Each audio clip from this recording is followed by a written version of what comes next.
All right, everybody. Welcome to the WWE Podcast Mailbag.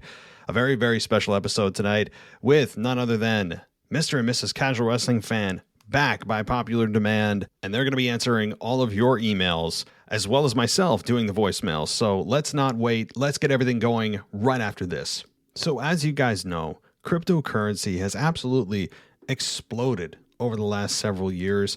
I actually even dipped my toe into it just recently.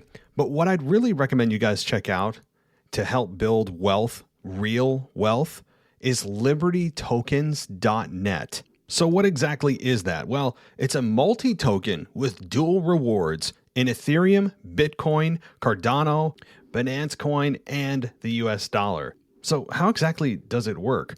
Well, it's pretty simple. You browse their line of Liberty tokens, determine which of these Liberty tokens best suit your investment strategy.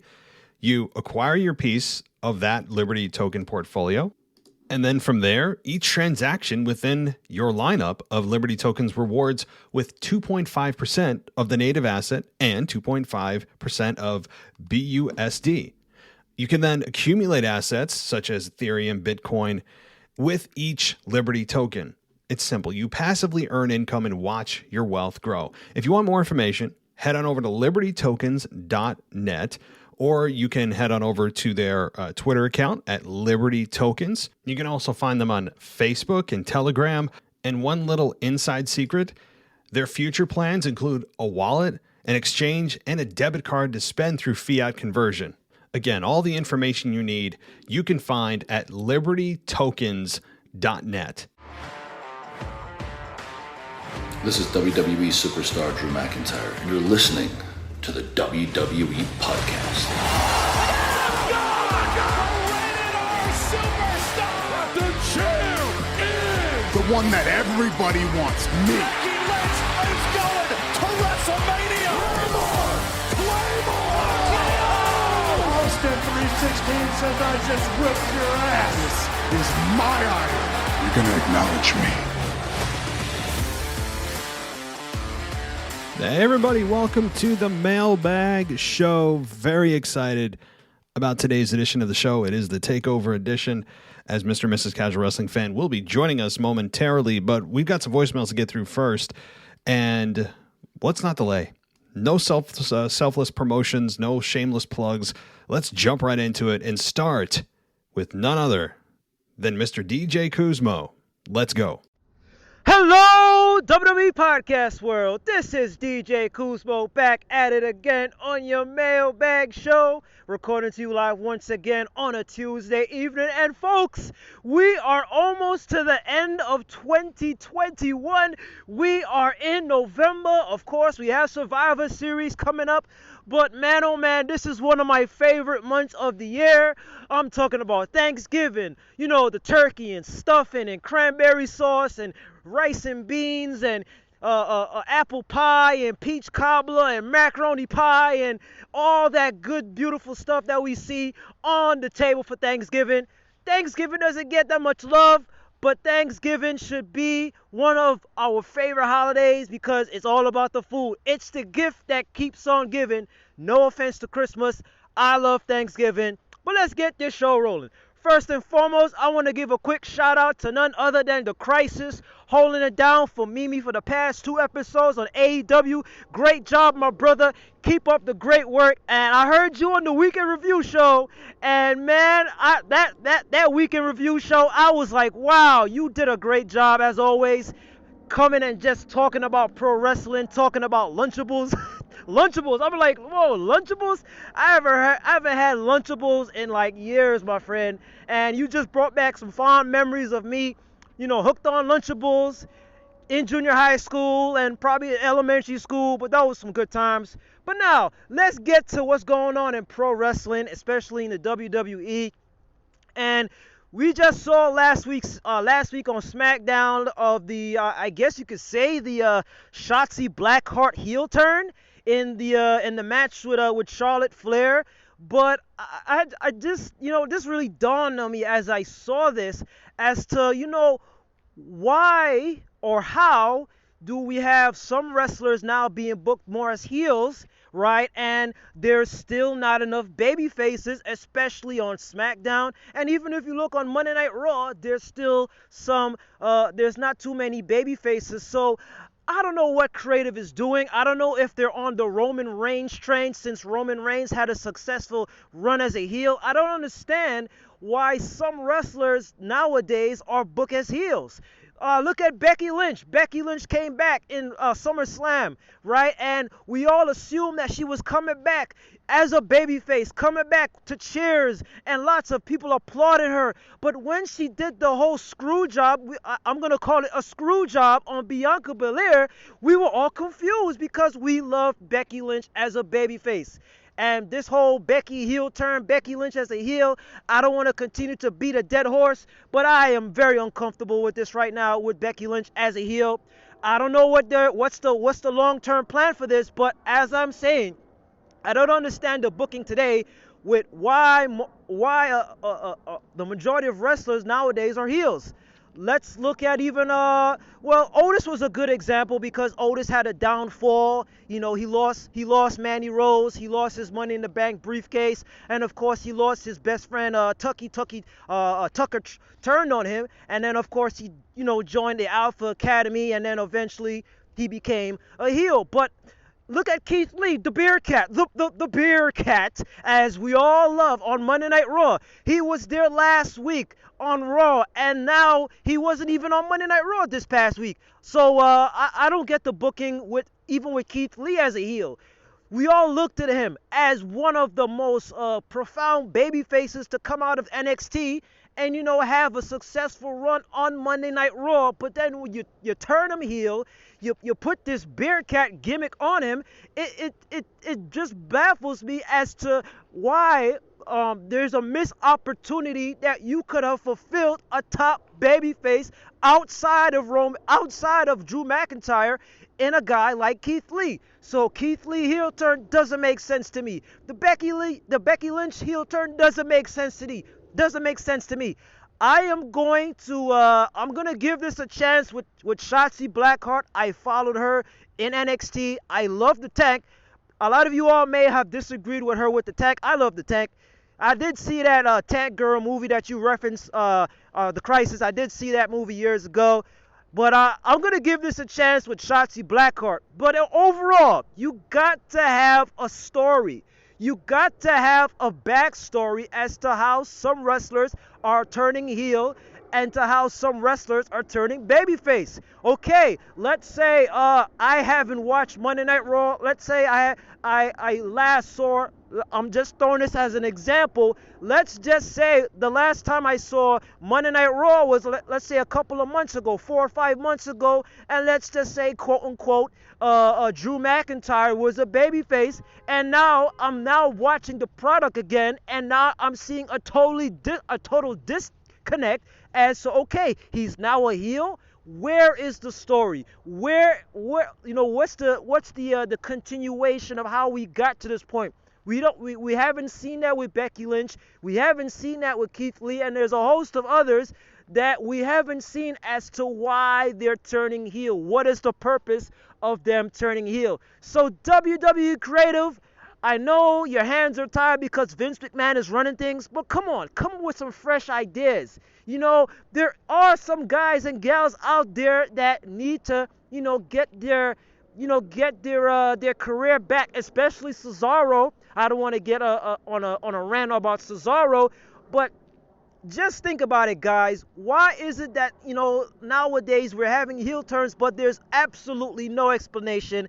That's enough said on that. And I could go on a deep rabbit hole. Shout out once again to The Crisis. And I am signing off here. I hope you all have a blessed week, and I will talk to you all next time. Well, Mr. DJ Kuzmo, no better way to start off the show. And I will say that storytelling has not been WWE's strength as of late, and for really many years. I mean, they do occasionally pump out some brilliant ones. We're seeing one right now with Roman Reigns, one that we will never forget, one that will stand the test of time, I believe. This one is a special run. But outside of that, man, they pump out 50 bad stories for every one really good one. And I have to say too that the lack of storytelling of why people turn is even worse. I mean, bad stories are one thing where maybe you don't understand why two people are fighting or the payoff doesn't make sense. But when you don't even understand why somebody's turning heel or babyface, that really is the roots. That's the foundation of what pro wrestling is, good versus evil.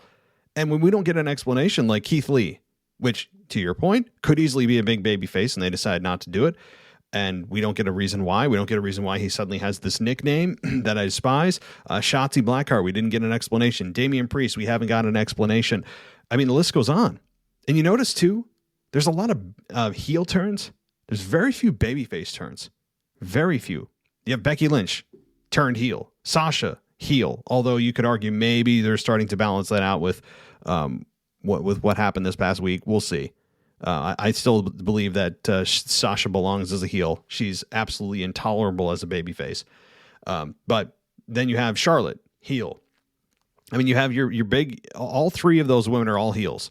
Yeah, the only really massive babyface for the women is Bianca, and she's doing an excellent job. But in general, you don't hear a whole lot of like, oh my God, what a great babyface turn. It's always about the heel turn, the heel turn, the heel turn. That's what usually generates the clicks. That's what usually drives people to the product. And for whatever reason, a heel turn is more interesting than a babyface turn. It just seems to be the case. And I don't know where they're going. Look, we have Bayley coming back in the coming months. Alexa Bliss is floating out there somewhere too. I mean, we do have the women out there that potentially could return as baby faces. And also, don't forget about Asuka. Asuka's also floating out there somewhere in the ether. So, and I think she could easily be a baby face too. And it just, there's no balance. The baby faces are completely outnumbered. It feels like it's a 3-to-1 ratio on the men and women's side. But yeah, DJ, look, there's a lot here that doesn't make sense. But if it ultimately ends up being successful, then I mean, I'm not going to be one to sit here and say, oh, well, they should have at least told us.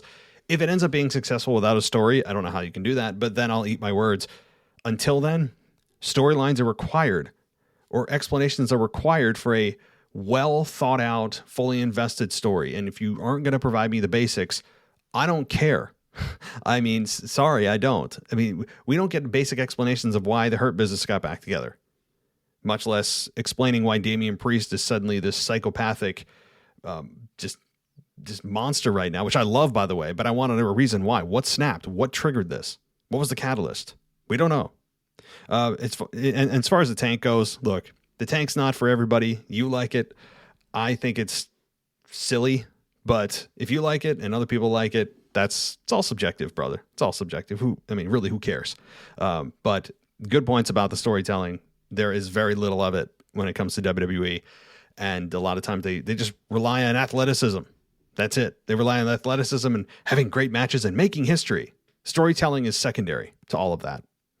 All right, DJ, thank you so much. And later on in the show, no worries, have no fear. Mr. Casual Wrestling fan and the missus will be here.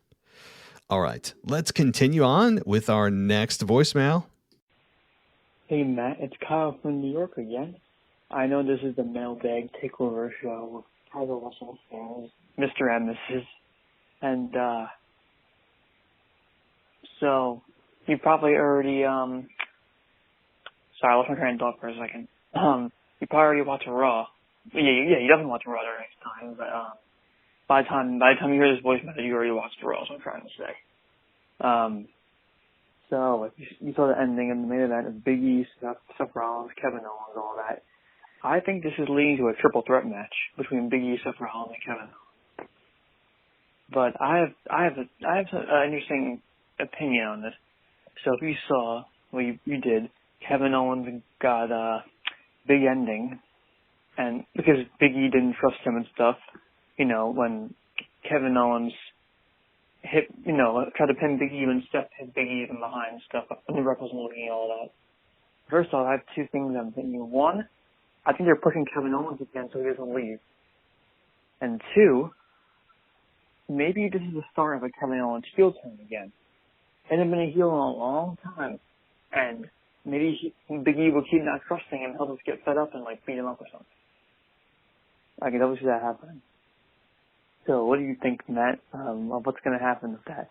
Also, shout out to you. Thanks, by the way. About contacting me on YouTube, I didn't remember if the voicemails were going to be first or the emails were going to be first. And I don't have Twitter, and I don't know if you read your Instagram DMs. So I was thinking the only way to contact you was on your YouTube channel. So shout out to you. Thanks for responding to me. And yeah, I sent one voicemail for you and one email for the casual wrestling fans. So yeah. So you look forward to my email from him. So you'll be reading that. You'll be hearing him reading that soon, and you'll be hearing from me probably in a voicemail next week. So thanks as always, and I'll talk to everyone next week. Kyle, glad you were able to get in touch with me. I do try to read my Instagram direct messages. Sometimes I have quite a few, and I do try my best. But I did see you on YouTube. Which, by the way, guys, you can check us out on YouTube. It's just the audio file. And I mentioned yesterday we are going to try to actually do some video on there to actually get more subscribers other than 300. It's not exactly the highest number of subscribers, but we only have audio. People don't go to YouTube for audio, so it kind of makes sense that we're at 300. But we're going to get those numbers up, and I'm glad you were able to get in contact with me, Kyle. So this whole storyline with KO, Seth, Big E, you're right. It does look like and smell like a triple threat. Does that happen at Survivor Series? Who knows? Because I don't think WWE remembers they have a pay-per-view coming up. But if they're going to do the stupid silliness of Raw versus SmackDown, then this triple threat match has to be put on hold, or they're going to do it on a Monday Night Raw, which they're blowing through championship matches left and right on free TV over the last many months. So I wouldn't put that past them. But there's a lot to dissect here. As you were talking, I was thinking to myself, well, what Big E did on Raw, you could argue is a heel turn. You could argue that he had a hot head. KO was apologizing again for what I don't know. I have no idea what KO was actually apologizing for, but Big E didn't engage, and he just dropped him with a big ending, i.e. a belly flop, and the crowd was just kind of apathetic about it. They didn't cheer, they didn't boo. They're just like, huh? What? Not exactly the reaction you want for your champion that is supposed to be getting cheered wildly. And so you could argue that that's kind of a heel turn. I don't think it is, but you could argue in normal circumstances that this is potentially the start of one. As far as your question about KO turning heel, it could be, but anything KO does at this point is just retaliation from last week. So if KO comes out next week, I know he's challenging Seth, but if he ends up giving a receipt to Big E with a stunner, then it's well deserved. And I don't see how he turns heel. Besides, the lack of baby faces in general is striking. The lack of strong baby faces is striking. KO is a very good baby face. One of the most underutilized baby faces of all time that WWE has. And do I think that they're pushing him so he doesn't leave? If they are, it's transparently apparent that they're doing that. And I'm sure KO sees right through it and is not taking the bait. Right? If this is a pathetic, desperate attempt by WWE to say, here, Kevin, see what we'll push you, see what we can do. It's pathetic. And KO has to see through it. If I was KO, I would not take the bait. I would see through this facade and I would move on to AEW because his entire body of work in the career that he's had in WWE has been more often than not good for his, at least in terms of maximizing his potential. Many fans feel that way, and I'm sure KO does too. So if it is, that's pathetic on WWE's part. I wouldn't buy into it. I would just let my contract expire, go through the no compete clause of 90 days, and move on to AEW. That's what I would do, honestly. Now, this triple threat that you're speaking of, I do see it happening. And what I see happening in this triple threat, whenever it happens, Survivor Series, the pay-per-view after that, a Monday Night Raw randomly, is that KO is there to take the pinfall. Meaning Seth Rollins will probably win the WWE Championship by pinning KO while protecting Big E. They don't want Big E to lose clean. And they need a third body in there to do that so Seth can win the championship and have a heel champion going into WrestleMania, which, as I've said many times, is always a better story than a babyface going in to defend. It's not all the time, but in general, a good rule of thumb is that. And I think that KO is there to simply take the pinfall. That way it protects Big E. That's really what I think. But thank you, Kyle, for that question. Really many layers to this story. Many layers of possible heel turns, just completely uninspiring champions, and a potential change of the WWE Championship. So thanks, Kyle. Looking forward to hearing your email with Mr. Casual Wrestling Fan. And if anything else, we will talk to you next week. All right, let's take a quick break, give some love to the sponsor of the show, and then we'll be back with the remainder of the voicemails. So as you guys know, cryptocurrency has absolutely exploded over the last several years. I actually even dipped my toe into it just recently. But what I'd really recommend you guys check out to help build wealth, real wealth, is libertytokens.net. So what exactly is that? Well, it's a multi-token with dual rewards in Ethereum, Bitcoin, Cardano, Binance Coin, and the US dollar. So how exactly does it work? Well, it's pretty simple. You browse their line of Liberty tokens, determine which of these Liberty tokens best suit your investment strategy. You acquire your piece of that Liberty token portfolio. And then from there, each transaction within your lineup of Liberty tokens rewards with 2.5% of the native asset and 2.5% of BUSD. You can then accumulate assets such as Ethereum, Bitcoin with each Liberty token. It's simple. You passively earn income and watch your wealth grow. If you want more information, head on over to libertytokens.net, or you can head on over to their Twitter account at Liberty Tokens. You can also find them on Facebook and Telegram. And one little inside secret, their future plans include a wallet, an exchange, and a debit card to spend through fiat conversion. Again, all the information you need, you can find at libertytokens.net. Welcome back to the WWE Podcast. Let's get back to more great wrestling audio.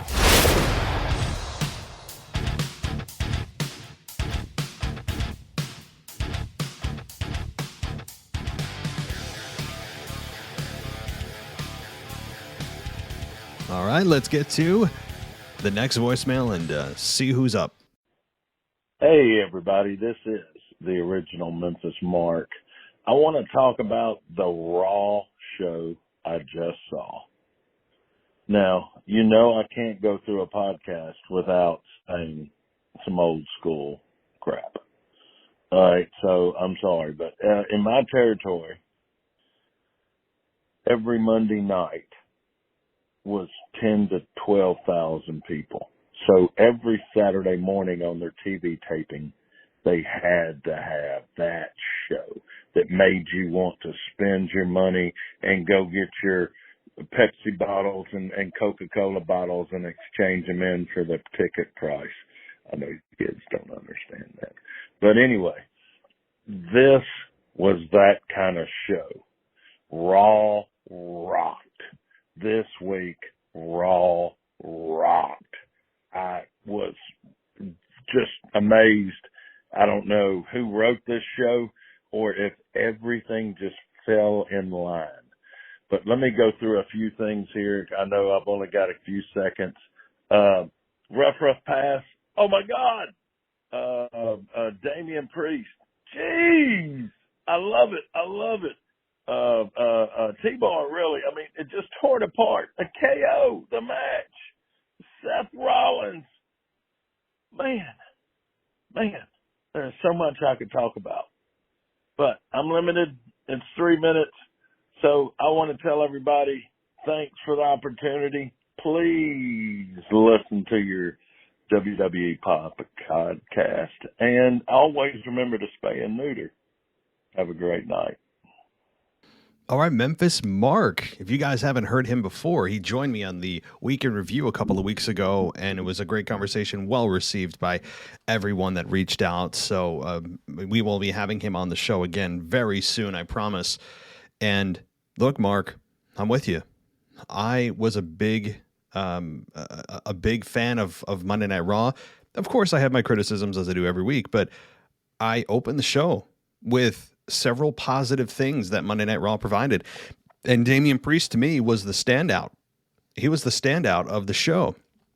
I still have no idea what their intention is with him or why he suddenly snapped, but it's amazing what a little bit of eye makeup and facial expressions and aggressiveness can do to a character. Now, again, maybe they'll never explain. It's possible they never explain what the hell happened to him. Even if they don't, while I'm a big proponent of storytelling, if they don't tell us why Damian Priest suddenly has decided to snap, I'm still loving what he's doing. I don't know whose idea this was and why they decided to venture off of their babyface push for him. If you remember a few months ago, he was like opening Raw and main eventing Raw. And while he was getting kind of a lukewarm reaction, I personally have always felt that he is better off as a heel, but I don't know if this is a heel turn. I don't, because Apollo Crews is now going to challenge him. That kind of makes him the babyface, yet he destroyed T-Bar. It's very strange, but I don't care. I'm loving it, and the crowd seems to really be taking to it as well. This version of Damian Priest is absolutely just great, and your reference about Coke bottles, and I actually understand that. I know that a lot of people, at least in our generation, what am I? I'm a millennial, right? But Gen Z is the new generation, and they have no idea what that means, right? Like, go return your Coke bottles and try to make enough money to buy a ticket. And while I wasn't scouring around the city or the town I was in for Coke bottles, I understand the reference for sure. But Mark, thanks so much for contributing. Hope those foxes are staying away from your windows and your dogs, and we'll be in touch soon. All right, let's continue on. Just a couple more voicemails, guys, and then we're going to get to none other than Mr. and Mrs. Casual Wrestling fans. So hang in there. A couple more to go. Hey, it's Kyle from Baltimore. I got done watching Raw last night, and with that championship match for Becky and Bianca was great, and Becky won, and it also said too in backstage that Bianca needs to move on and no longer be in the title picture ever again, which at least for a while anyway, never forget it for a while. And I kind of agree. At this point, I like Bianca, but she's not going to win the title as long as Becky's the champion at this point, because she's just not going to win the belt. And bringing in Liv Morgan, I like that, have a new feud for Becky, even though Liv unfortunately hasn't been but credible enough on TV, losing to Carmella so many times, and all of a sudden she's going to come face to face with Becky, which I like, but it came out of nowhere, even though I like it. So, but that's how I feel about it. Bianca needs to move on and do something else, and Becky goes doing something with probably Liv at this point. But I like Bianca, but like I said, she needs to move on and restart or something. But that's it. Just fuck off. Bye. Hey, Kyle, good point. Bianca seems to be in a bit of a cycle right now, and again, I will be one of the biggest advocates for her. I have been supportive of her really since her push last year, and but it seems to be time that she needs to move on a little bit. I agree. Now, she doesn't need to be perennially in the championship picture. We've seen what that does to a star when they're always in the title picture. It creates resentment, it creates indifference, and it creates a lot of staleness among the product. And while Bianca's not doing that, she's starting to approach a little bit of that. And I'm all for Bianca getting in a personal program. She doesn't always have to be chasing the championship. And I would argue that she should go into a personal feud, a personal program for the next several months until WrestleMania season comes around, in which she'll be right in the title picture and maybe regains the championship at WrestleMania. That would be where I think she should live. Just stay out of the title picture for a while and then cycle back in. I think that would do her a lot of good. We've seen that what that did with Drew McIntyre. It, I think, almost turned the fans against him. He was this close to the fans turning on him for just always being in the title picture. Again, not his fault, creative's fault, and the fault of WWE for not being able to create new stars that could contend for the championship. But Bianca is she's not in danger right now, but I can absolutely see impatience and having her kind of move into a different type of program that's a personal feud rather than just always being in the championship conversation. So, Kyle, thanks so much. And guys, let's get to our final voicemail. What's up, WWE Podcast World? It's Randy DeMonico from Prospect, Connecticut. Now, Matt, I know I've said this to you before, and I'm going to say it again. The Nikki Ash character is not for you, sir. It is for the kids that watch wrestling. The same kids that watch Big E and Xavier Woods and The New Day. So I know you hate it, and you can't stand it. I honestly am getting annoyed with it, too. But that's why they do it, because as long as they're making money, they're going to keep them. They're just going to keep them together. They're not going to break them up. They're not going to do none of that. So I guess we just got to live with it. I'd like to make a shout-out to The Crisis. Did a great job on the AEW reviews. Awesome job, man. And also Amanda, she's doing great with the news, too. You just keep getting more and more people that are great. I love this WWE family. It's amazing. Question for you, Matt, is what do you see Becky and Bianca Belair doing next? If they're going to have another match, but what type of match do you think they're going to have? What I'm thinking, I would love to see them in like a ladder match or something for the title or something, some crazy something like that. Other than that, I think that's pretty much it. Thanks again for everything you guys do, and I'll talk to you next time. Hey, Randy. What's going on, buddy? Okay, let me address this with Nikki. Now, I've heard many times, I've said many times on this show, and it's almost getting a little bit repetitive. It is. I mean, let's be honest. The Nikki ASH thing. Now, yes, it is for the kids, assumingly. But there's a lot of adults that at the beginning kind of supported this as well, and it has fallen off a cliff. And sure, it is for the younger audience, but I mean, how young are we talking here? I mean, this is preschool stuff. This isn't even like middle school or to some degree, not all of elementary school, like grade school kids. Like, who is watching this going, hey, mom, hey, dad, can I get her costume? Can I get her t-shirt? How many people are actually doing that? You know, I do wonder, while you say it's for the money, how much money are they actually making off of Nikki? It can't be very much because they don't put her on Hulu at all, ever, except for this past week. They've put her in a tag team that doesn't have a tag team, major tag team champions for a division that doesn't exist. I think they don't know what else to do with her thing. And it's the bane of my existence. Like what Nikki ASH stands for is the bane of my existence. It is the antithesis of my soul is what she is. And I don't mean to say that I'm some evil SOB. This version of wrestling is not for me.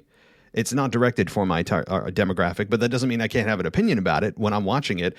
And I can guarantee you that the majority of the audience watching is not of the age group they're targeting, like a vast, overwhelming majority. So while they're trying to appeal to that niche audience, I would argue you're also alienating probably 90% of your other your foundation audience that is like, this is awful, right? So that's my argument. Not only that, but it is just god awful. But Randy, point taken. So first of all, yeah, shout out to Crisis and Amanda. I've been very grateful to be able to bring them on and have Crisis fill in and have Amanda do an excellent job with her news brief. She'll be doing another one shortly too that was going to cover the whole Jon Moxley situation with him checking into an alcohol rehab center and all that kind of stuff, and AJ's injury, I think it's his related injury absence or something. Amanda will cover it. That's why we have her as the expert here. And so shout out to both of them as well. And your question about Becky and Bianca, a ladder match could be absolutely in the works. I would say that there should be a stipulation in their next matchup, because with Becky getting so lucky every time, you do wonder how she can continue to avoid the referee's eyes and use the ropes or use the turnbuckle.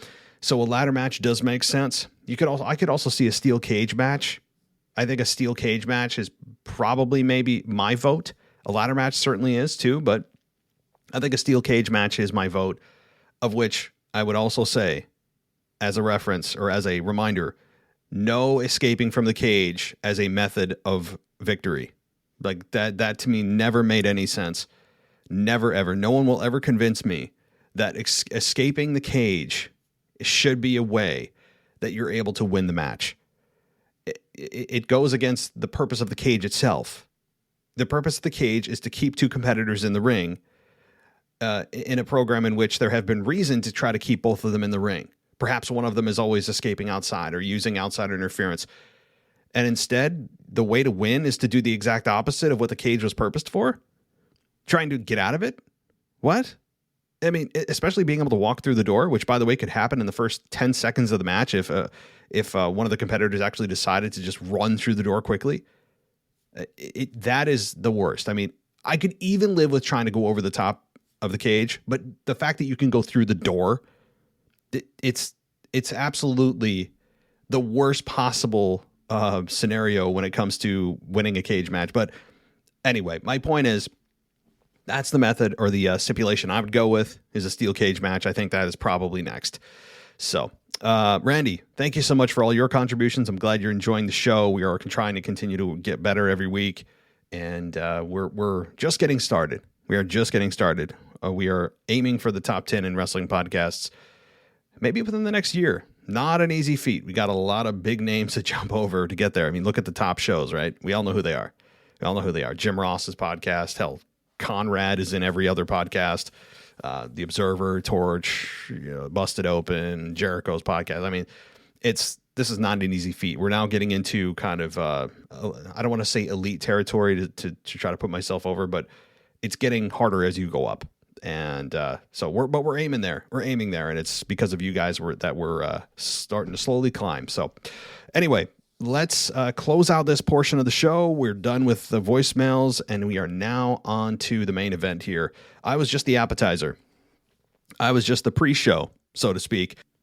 So what we're going to do is take one quick break, and then we're going to get on the other side of the ad. We're going to go right into Mr. and Mrs. Casual Wrestling Fan. No more banter, right into them. So stay right here. Everybody, thanks so much for joining us, and I'll be talking to you very soon. So as you guys know, cryptocurrency has absolutely exploded over the last several years. I actually even dipped my toe into it just recently.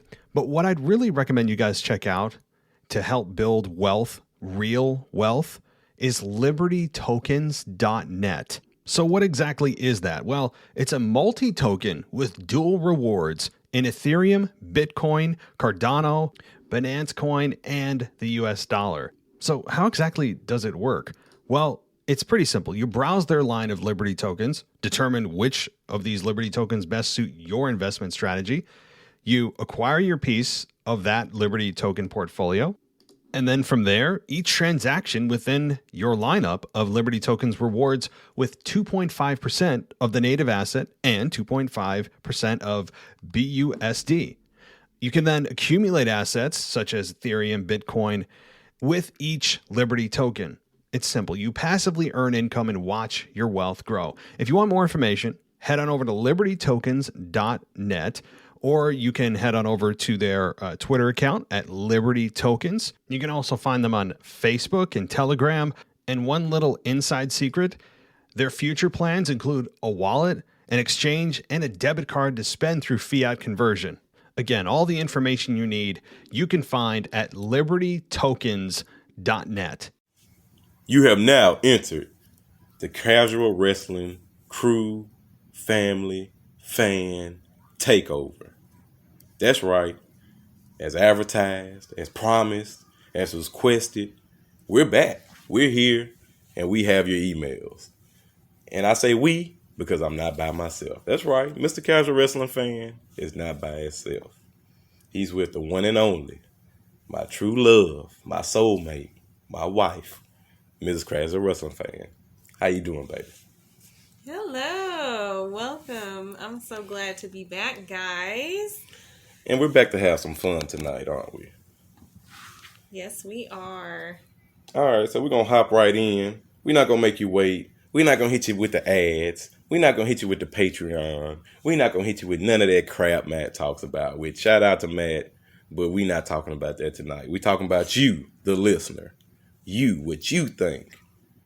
And if you're listening to this and you didn't have the chance to email in or write in or call in, and you want to know how to do that, you can email at Real WWE Podcast at gmail.com.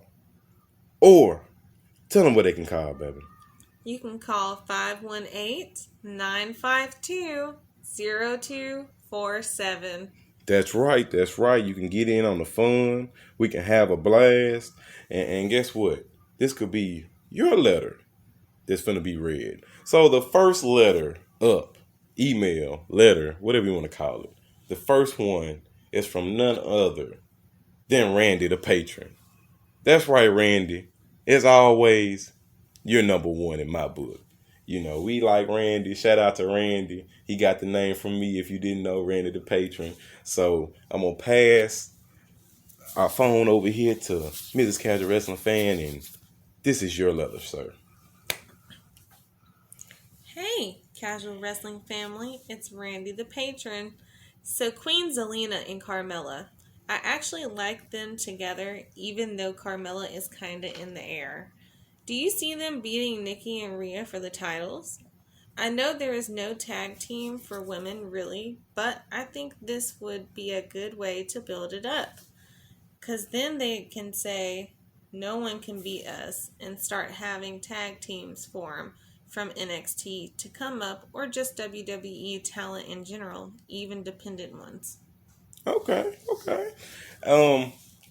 Now I do agree with you. I do like the Carmella and the Queen Zelina. I like that tag team. They both dirty, they friendly, they get down, and I tell my wife all the time, that Cold Red, Zelina's finisher, that's an insane finisher. I don't mind if they take the belts off of Rhea and Nikki. I mean, they're not really doing much to it. They're not elevating the belt. So, yeah, I'm fine with that. NXT tag teams coming up. Fine by me, sir. Keep going. Seth Rollins is just great. I love how he has evolved so much. I do think he will take the title, but not for a while. When it does happen, I had a thought. Imagine if Roman helped him win it. Yes, I know different brands, but just think about it. Becky and Bianca's match was great. Loved when she had the fan whip her with her hair. But my question is, what is going on with Survivor Series? Are they doing brand versus brand, or maybe they might just not do it and change it, but to what? That is this week. Thanks as always, and stay safe. Randy. Randy the patron, how you doing, sir? We love your letter. Hey, you made some good points, so we're gonna drive right in. With the Survivor Series, I don't know what they're doing. I don't know why they haven't advertised anything for it. I don't understand it. We're 2 weeks from the pay-per-view, and WWE hasn't put out no type of match card or what we're going to see or anything like that. So, I don't know. Maybe it'll be brand versus brand again. Maybe they'll do something new. I don't know. Seth Rollins, oh, he's great. Oh, Seth Rollins. Love him. Like, give him a round of applause, guys. Seriously. Burn it down. Huge fan. Woo! Seth Rollins on a new level right now. He's on a new tour. That's right. And I wish he would take the belt off Big E. I wish that's the master plan for them to get the belt off of Big E. You know, put Rollins in there.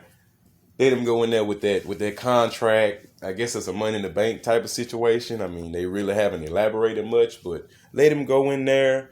Let him stomp Big E's head off, and let him take the belt off of Big E. Because Big E isn't doing anything with the title. You know, they're trying to use the title to elevate Big E. Seth Rollins elevates that title. Seth Rollins takes that title to new heights with this new gimmick he's using. So, Casual Wrestling family, we're high on Seth Rollins, you know. Yes. Great work. Yeah, the Becky Bianca match was good. I'm not a Becky Lynch fan.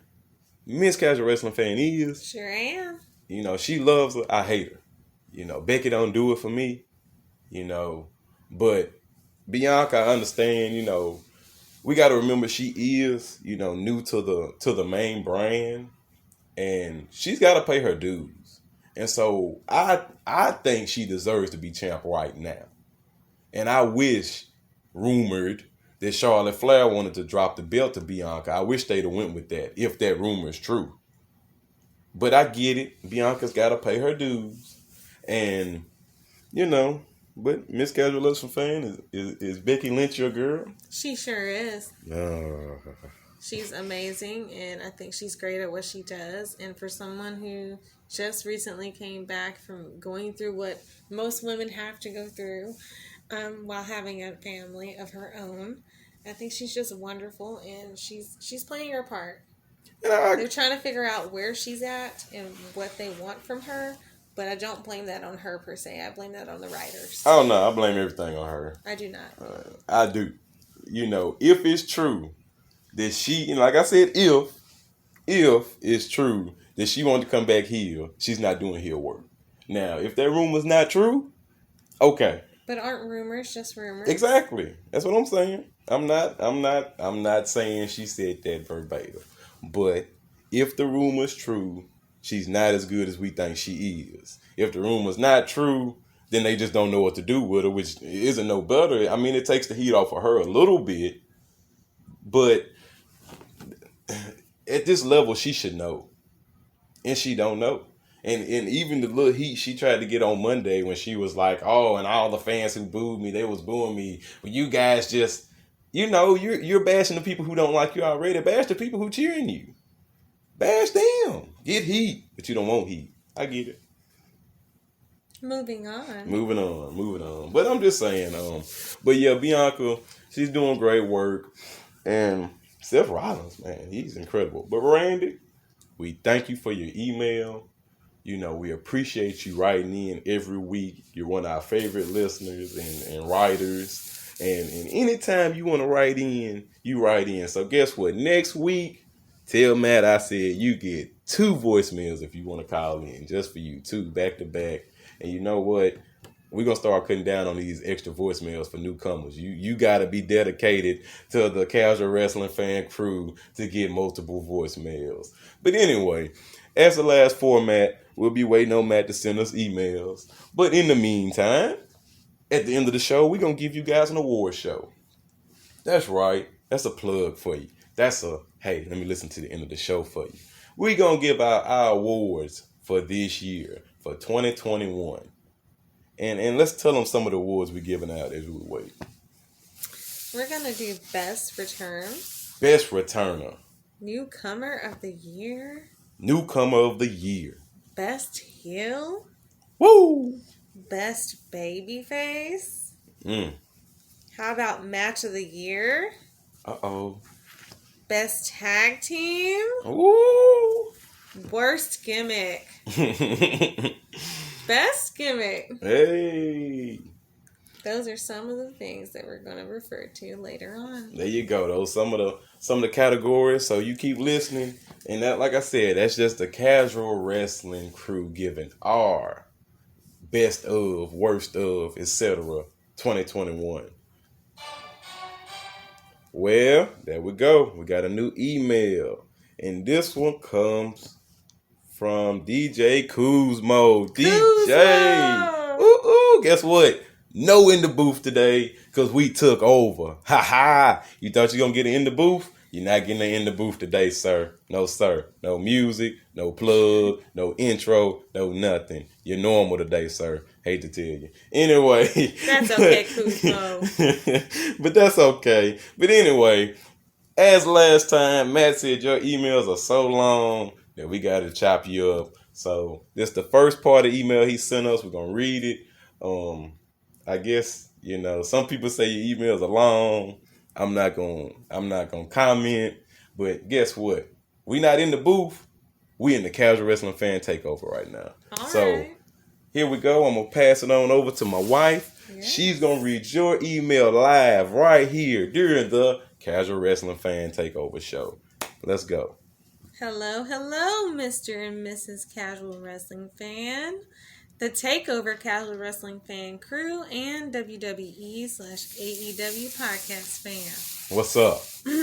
Hope you all are doing well. This is DJ Kuzmo. Woo! Back at it again on your Mailbag show. Mailbag show. Woo! On your Casual Wrestling Fan Takeover Mailbag show. But go ahead. This is starting great already. Love it. Before I get started, I want to set the record straight with the Resident Hill. Uh-oh.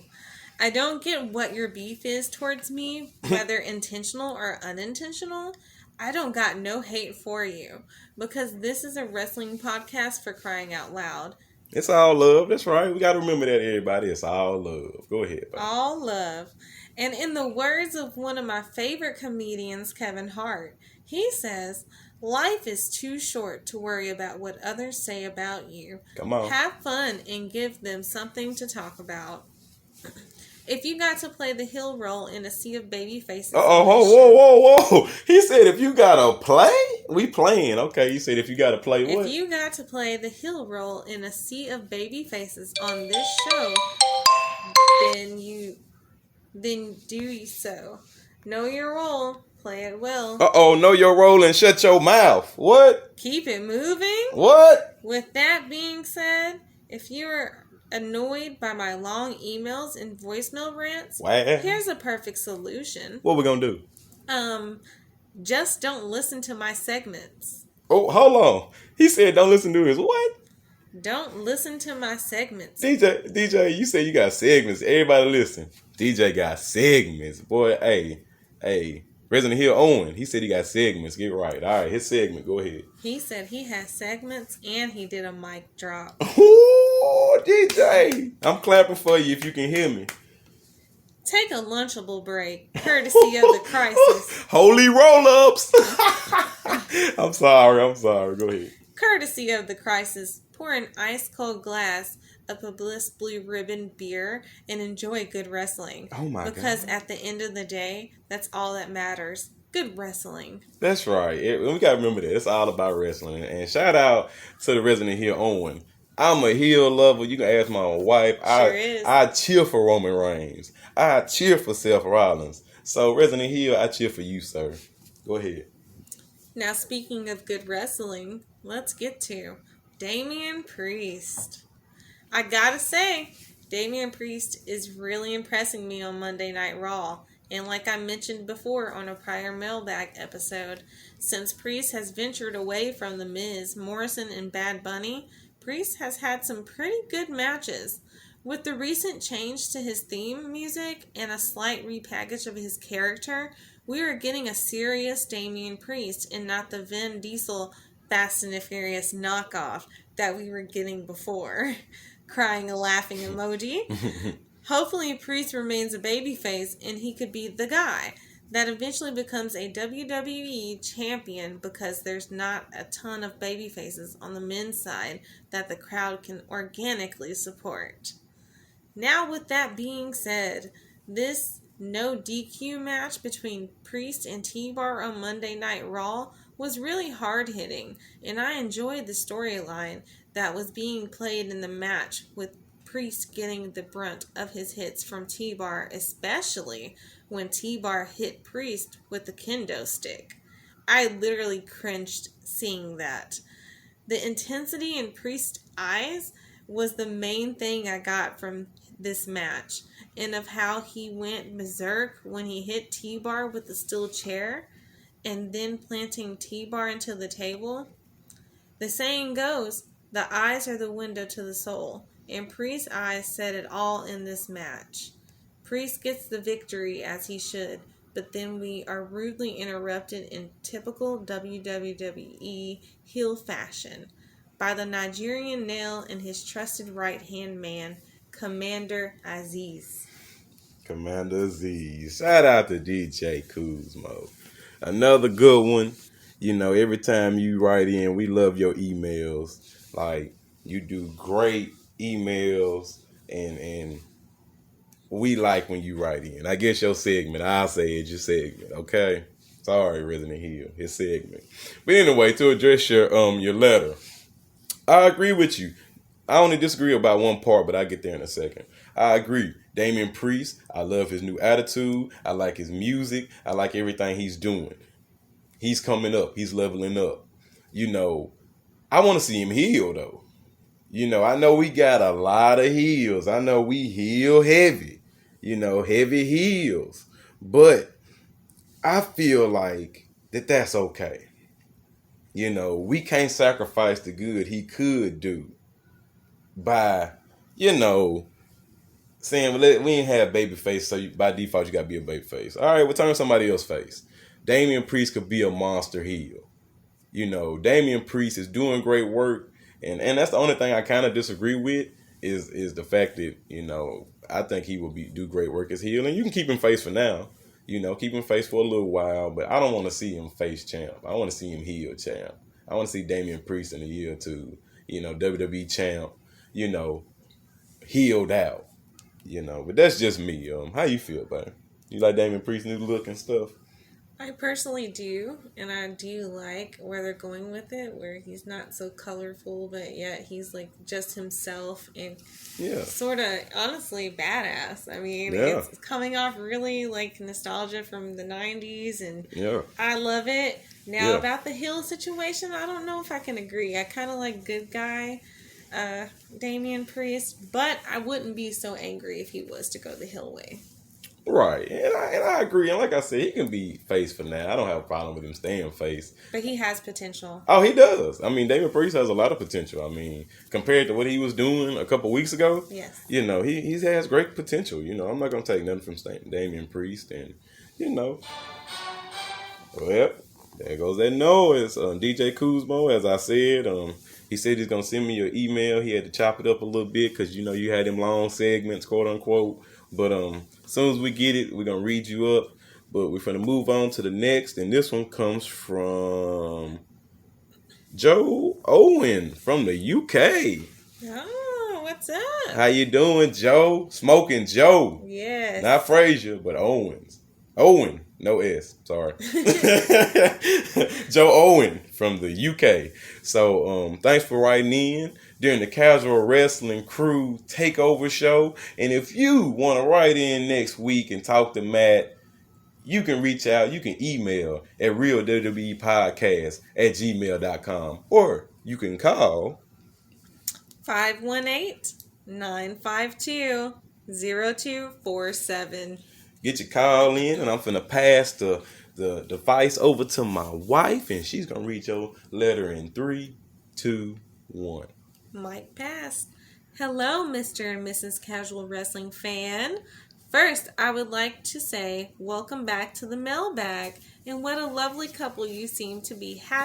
#relationship goals. Oh, thanks so much, Joe. Aw, that's the best ever. And you know, I'm gonna take this since you said that. Just give us a quick background about me and my beautiful.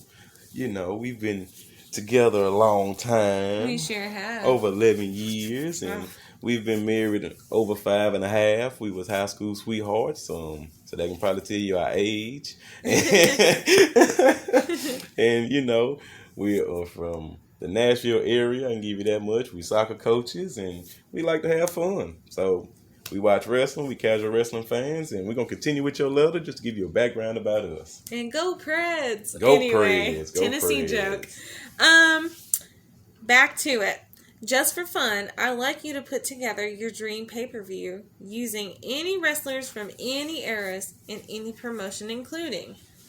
What would our venue of choice be? Well, let's go ahead and read the whole thing. Let's read all Okay. of it, and then we'll take it one by one.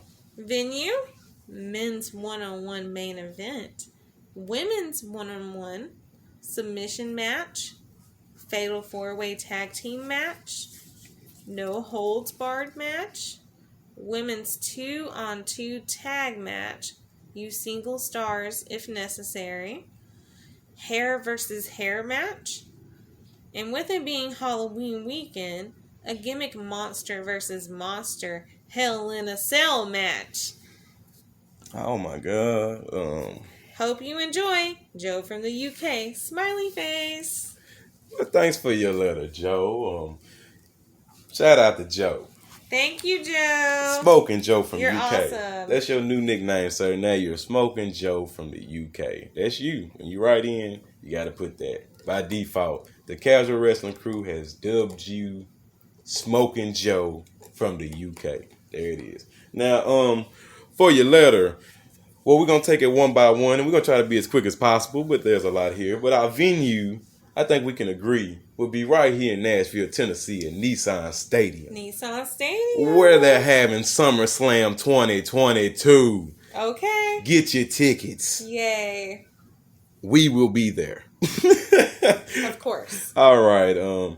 Men's one-on-one main event. So we're going to go back and forth, and we'll pick 1 and 1. That way we can go a little quick. So you pick one person and I'll pick one person. So men's one-on-one, who you got? Men's one-on-one. I don't know. Undertaker. Give me Undertaker. Ooh. Why would I not say that? Ooh, there it is. Dead man in the main event. Of course. Here in Nashville. Nissan Stadium. Open. Nighttime. But Undertaker versus whom? Undertaker versus The Fiend. Ooh. That's right. Bray Wyatt versus The Undertaker. That would be great. What a match. And I want them to have a 30-minute banger.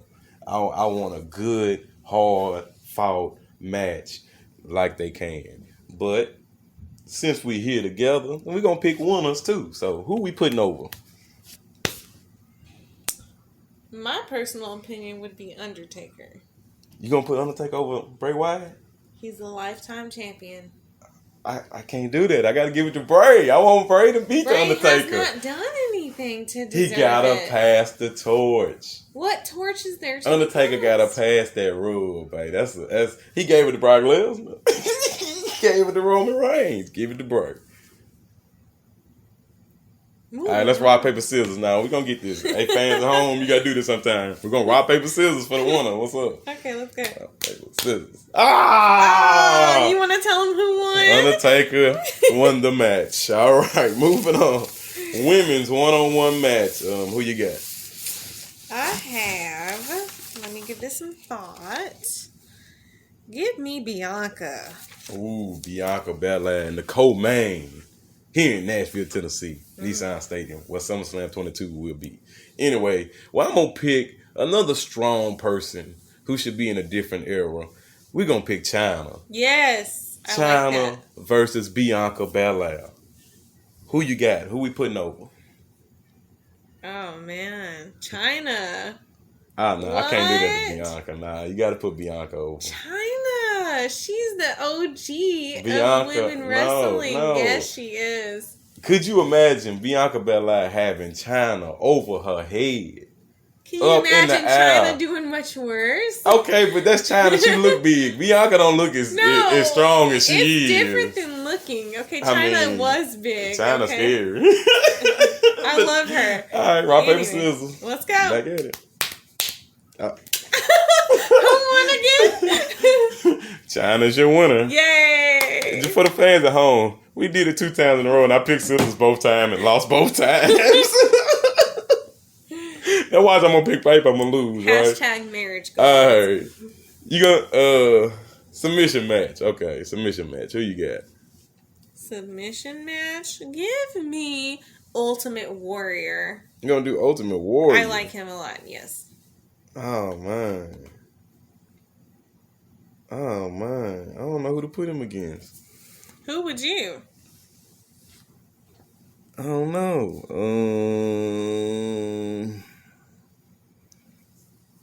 You don't pick the Ultimate Warrior. I can't pick the Undertaker, can I?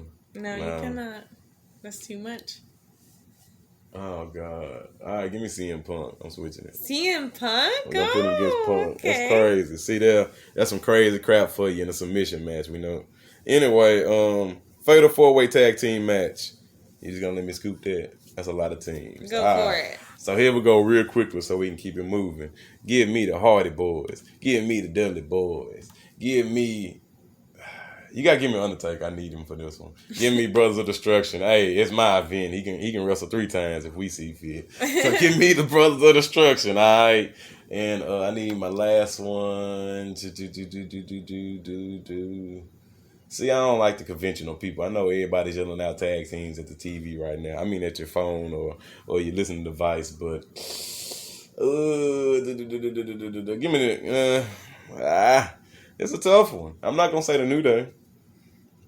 All right, give me Shawn Michaels and Diesel. There it is. Okay. There go a throwback for you. All right, no holds barred match. Who you want to do? Who you want to do? Sabu? Sabu. I mean, Sabu. if you're going to have a no holds barred match, hey, that's the person to be in it. I'm pretty sure everybody at home's like, yeah, Sabu. He was, and guess what? I know we done seen it a million times. We're going to see it again. I'm picking RVD. Sabu RVD what? for the 1 millionth in one Oh, time. man, I don't damn. care. Just our pay-per-view. And who we putting over? Ron, what? RVD. Nah, you can't put him over Sabu. Yes, you can. No, you and can't. you will. Yeah, come on. Get your rock, paper, scissors ready. Hey, I got Guys, y'all this he's time. not ready. Oh, hurry up. We gotta go. We gotta go. Rock. Come on. Stop. Start over. Let's Rock, paper. No, where you at? Come on. Rock, paper, scissors, shoot. Rock, paper, scissors. You got me again. I got him again. Okay. All right. Let's get down to the. I'm sorry, we gotta hurry up. Let's do hair versus hair match. Let's go down there. Who you got? Oh man, my man Booker T. Can you dig it, sucker? Or King Booker? Booker. Yes. Oh hell, King Booker. All right, then I'm gonna put him up against R-Truth. Ooh. Hey, hair versus hair, baby. Like we getting that. it done. Who we putting over? Booker T. All right, we can put over King Booker. Sorry, I'm not mad Truth. at it. And the last match we're gonna do. You said Monster versus Monster. Ooh. This is my match. I'm gonna take this one. I'm sorry, babe. That's fine. This is my match. Monster versus Monster. I want to see Kane. I want to see Abyss. I want to see it Hell in a Cell. It's my show and my wife's show. I want it. That's a good I one. want to see it. I want to see it too. That's me. Okay. Now I know y'all yelling at y'all listen to Vice all type of matches. Guess what? It's the Casual Wrestling Fan Crew card. So anyway, as we move on, we hope everybody's doing great out there. Yes, this past Raw was great. You know, big Arcade Bro fan. Shout out to Arcade Bro, but Omos, he punked out everybody, didn't he? He did. Unfortunately, he did. I know nobody want to hear that, but Omos, he punked. Oh, well, there we go again. We got another message. Yay, Matt with these emails. I love it. Coming in quick like that. You didn't even know that was coming. All right, everybody. So, once again, we're finna read this email. And if you want to write in next week, go to realwwepodcast@gmail.com. And we're finna go. And we're going to read your message, sir, in 3, 2, 1. Hey, this is Nalgery. We're sorry about the pronunciation. I'm so sorry, guys. A few questions for the next Mailbag episode. Given the fact that very few people in the past have made a significant difference to their career, like Austin and Booker T, given the current situation when the very employability of every superstar is constantly hanging by the thread, how would you like to see Woods and Zelina get booked to make themselves something unique? Also, I think Balor should have stayed in NXT as gets to be much more vicious there rather than in the main roster. Don't you think? Same can be said for Cross, I think. Lastly, do you think Drew needs to go back to the Scottish psychopath persona after what we are seeing, what a good heel booking can do in case of Roman with some degree of creativity, freedom? And by the way, you have been pronouncing my name correctly from the start. Cheers. Well, Matt has, sir. I'm so sorry. But I'm pretty sure I didn't. So, or my wife didn't. I did not, and I apologize. But to go through some of the things you said, we'll get some of these real quickly. I agree with you. I would like to see Drew back as the Scottish psychopath or some type of variant of that. Yes. I like heel Drew. You know, I like face Drew too. You know, Drew's a good guy. You know, and so I'll take back. I'll say he will make a good heel. But Drew's a good guy. Like, honestly, like, I look at Drew McIntyre and you could tell he's the top baby face because you really feel like he's a good guy. Like, you feel like if you seen him on the street, he'd probably be accepting and shake your hand and probably sign something for you and take a picture. I mean, he seems like he's approachable. I could be totally wrong. But his character seems like he's approachable. So, yeah, there it is. As far as Finn Balor and Karrion Kross goes, I feel like Finn Balor is bigger than NXT. And I'm just going to be honest. I'm not trying to bash nobody in NXT because they professionals as well. And they sports entertainers as well. Or whatever you want to call them. You know, but let's be honest. If it's AAA, it's AAA. If it's the majors, it's the majors. And Finn Balor is bigger than NXT. And I hate to say that. I hate for that to be true. But that's the truth. He's bigger than NXT. And so yes, is he doing the same thing in NXT as he doing in the main card? No. Because now he's on the main roster.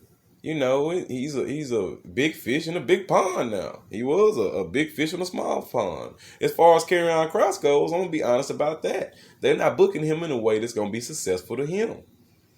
Karrion Kross should have stayed in NXT, and I'm gonna be honest. I don't think Karrion Kross is bigger than NXT. I think NXT is where he should stay.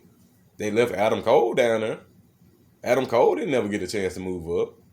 You know, why does Karrion Kross get a chance to move up? So no, I disagree with that. So I agree with you on that. Excuse me. I agree with you that Karrion Kross should go back to NXT or stay to NXT, but I do think Finn Balor deserves to be on the WWE main roster, and I think he does great work there. As far as Woods and Zelina, I agree. You know, I hate when they do this whole Great Britain crap. I mean, I don't like that. You know, me and my wife was talking. I told her like Zelina, she should have did like the little, what's her name? The little princess, Disney princess. Elena of Avalon. Yeah, Elena. You know, she was of Hispanic descent, and so I think Zelina should have played into her heritage on that. I know a lot of people give people flack for that. Apollo Crews, and it worked. And it's not working. And it working for me. Oh, I'm a Apollo fan. Not. You know, but that's me. You know what I'm saying? And my wife, as you heard, she don't like it. But I think that's her issue. She should have leaned into her heritage. She's trying to do this Great Britain proud. Everybody wants to be Booker T. Everybody wants to match what Booker T did with it. Guess what? You can't. It worked for Booker. It worked because of his looks, his mannerisms, how he was acting, how he was treating people. He was making people kiss the finger, kiss the pinky, kiss the ring. That's Booker T. Wasn't he doing that? Yes, he was. He was making people bow down to him. And guess what? When he got mad, when he got pissed off, he come back into his normal Booker T voice every time. Never fails. So I feel like, honestly, that they should stop trying to do the little King Booker crowd. Please. Please. Be yourself. Lean into yourself. Lean into what you're good at. And don't try to duplicate this whole King stuff. But you heard that. So we're moving on to the next email. This email comes from none other than the Resident Hill. The guy, Owen South. Shout out to Owen South, man. Hey, I can't speak for my wife, but hey, you with me. So that means you with her by default, affiliation. But your casual wrestling fan approved. You heard that? Everybody hear that in land, in the podcast world, listening viewership? This is our guy, okay? All right, so we're going to go ahead. We're going to read your email in 3, 2, 1. Genetically jacked, authentically stacked, Mr. Half Man, Half Amazing, the box office star you've all come to see. The Resident Hill from the mighty UK is here. Boom! Hey! Before I even start, I have to say, this right here is an iconic moment in the making. An email by the Resident Hill read out by someone with a brain. It's something I thought I would never see. I love Matt, I really do. but his constant disrespect of The Miz and his love for Liv Morgan shows his lack of intelligence that we both behold. See, this is what I'm talking about. If you don't know, now you know. Casual wrestling fan, casual wrestling family, we do not like Liv Morgan. Do not. And here goes a spoiler for everybody in TV land, even though you didn't ask me. Oh, she's gonna get a shot at the belt. Even though she don't deserve it. She ain't did nothing but lose to Carmella about 3 weeks in a row, and y'all still want to cheer for the girl. Come on. Let's be honest. And whoever sit out there and say we won't Liv Morgan, she resonates with me. I don't know how. They ain't never got on Hulu. Only time you see is watching the TV. But anyway, I'm gonna stop going heel before y'all start revolting against me. Before we start hearing this Jack in the Box music. Yes, please. Anyway. Yeah, she do got Jack in the Box music. She thinks she Alexa Bliss. She does. Anyway, Matt, I know you're listening to this, and don't worry, I will be on my best behavior and keep my email PG while you're not here. Mr. Casual Wrestling Fan, the great, I hope your throat doesn't hurt too much from reading out in the DJ booth, which goes on for so long. Roman Reigns can do his entrance in super slow motion 5 times, and it's still not finished. You see what I mean? Now, just to say, that's why I don't read the emails. And he ain't got no segment on this show. This is the Casual Wrestling Crew Takeover. Guess what? What's in the booth? It's not today. It better be. It might be next week. No intro, no music, no wicka, none of that. Just DJ Kumo letter getting read by Miss Casual Wrestling Fan. But nevertheless. But I would take that as a compliment because Roman's entrance is awesome. Roman has the best entrance ever. He sure does. And I would do the entrance. and everybody out there acknowledge Roman. That's right. Acknowledge him. That's why the Casual Wrestling family crew, we approve Roman Reigns. We're big advocates. We acknowledge him. Yes. But back on DJ Kuzmo. Shout out to DJ. Shout out to my boy Resident Hill. Can't we all just get along? That's right. All right, go ahead. This week of wrestling was average, so instead I'll switch things up. I want to ask you and your wife a couple of questions and give my answers as well. Number 1, what is your favorite WrestleMania moment? Mine was when The Undertaker kicked out of the Sweet Chin music into Pedigree. That match, by the way, should have been the last time those 3 men ever wrestled, in my opinion. Number 2, who is your favorite manager of all time? For me, it's close between 2 men called Paul, but I have to give it to Heyman with Brock. Number 3, what is your favorite finisher of all time? I'm going to have to go with Stone Cold Stunner. Before I leave, I like to quickly mention why I'm not on the Discord, as I am a regular on this show. In short, I am from the UK and don't watch shows and pay-per-views until a few days later, so wouldn't want things ruined for me. Anyway, it's been a pleasure speaking to the great one.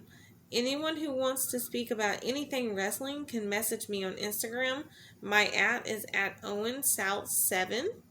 I have never broke character or self-promoted before, but it's a different show. Might as well switch it up. Lots of love to you, Sir Casual Wrestling Fan, and your wife. And I'm going to be especially sending lots of love to myself because I am the special one. That's all for now, the Resident Hill Owen. Boom. Sent from one great to another. There it is. Guess what, everybody in listening viewership?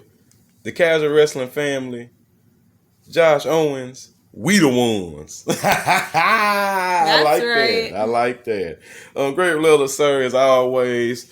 Appreciate the love. The love is reciprocated. You know, you our guy. If anybody got a problem with the Resident Hill, come see the Casual Wrestling Crew. You know.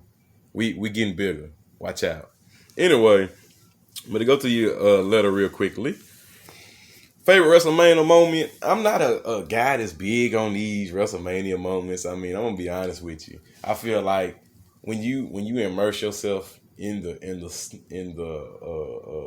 content, it's hard to really pick a moment over another moment. So I'll say I like more when the crowd kind of goes against the grain. So Rock Cena won. You know, I love when they do Cena. I can't stand when they cheer Cena. Oh, I hate Cena. But anyway, but yes, that was a great moment. Even Rock Hogan. I mean, the crowd totally flipped. You know, and no offense, I can't stand Hulk Hogan. Let's just put that on wax. But I love when the crowd cheers the heel and boos the baby. It's just funny. I curse. It's just very funny to me. You agree? Excuse me. I don't want to leave you in the back. Yes, that's fine. Great. All right. Who else? Favorite manager all time. You want to take this one? Who your favorite manager all time? Paul Bearer. You can't diss Paul Bearer. You cannot argue with that. Woo! Whatsoever. I love his voice. There was nobody like that man and never will be. Hey, Paul Bearer, rest in peace. You know, Amen. That's not a work, that's a shoot, honestly. That's right. We hope the person, you know, is at peace. I'm gonna ride with you, but if we talking about today, it's MVP. We need MVP. Where's MVP? What? Call MVP. Help MVP. Can we get MVP back? Please. Maybe when Bobby come back, MVP come back with him. Spoiler, I think Bobby come back at Royal Rumble, at least I hope.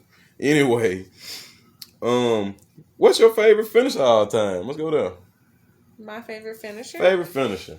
Okay, I'm a little torn between this one, but I would have to obviously go with Tombstone. It's a classic. Oldie but I do have to give props to Randy, whom I'm not a huge fan of. But I will give credit when credit is due. That RKO bad. That RKO is bad. That RKO is bad. He just makes it look pretty vicious, and I like that. So that RKO. It's something a snake would do, a viper. Right? Okay. That RKO. But I'm gonna be honest. I like, once again, it's hard to pick one finisher, you know, to say it's the best. But yeah, who don't like the RKO? Who don't like the Tombstone, the choke slam, the super kick? What's some crazy ones? I don't like the FU or the AA, whatever you want to call it. You know, speaking of, hold on, interlude. You wrote in last week, sir, and you talked about how we did talk about the big ending, saying it was sorry, but you made a great point. John Cena's AA is a fireman's carry. So I'm going to give you props about that. And Matt gave you crap about that and saying it ain't the same. You totally right, sir. That is a regular body slam. The WWE has poisoned the WWE Universe's mind. That's right, I said it. To think that the AA is a finish when it's just a fireman's carry. He might well do a suplex. I mean, let's be honest. Everybody who love John Cena, who sit up here and say, oh, he's the best. He does a fireman carry for a finish. What is that? If you ask me, the big ending worse than the fireman's carry. If we're going to be honest. So guess what? I think Matt got it wrong. So you hear that, Matt? You got it wrong. I don't like the AA. And I think that's a weak maneuver. It's a weak finish that they try to train us to think is massive because John Cena did it. I mean, that's crap. I'm not giving into that. So everybody in the WWE universe, you give into the AA or the FU or whatever you want to call it. But guess what? I don't think so. But anyway, that means we got another email. Sorry to go on a little mini rant there. But let's see who we got. Back on your mailbag show. Back again. Back at it again. It's DJ Kuzmo. But guess what? Ain't no DJ booth. Ain't no wicca. Ain't none of that. It's the Casual Wrestling Fan Takeover Show.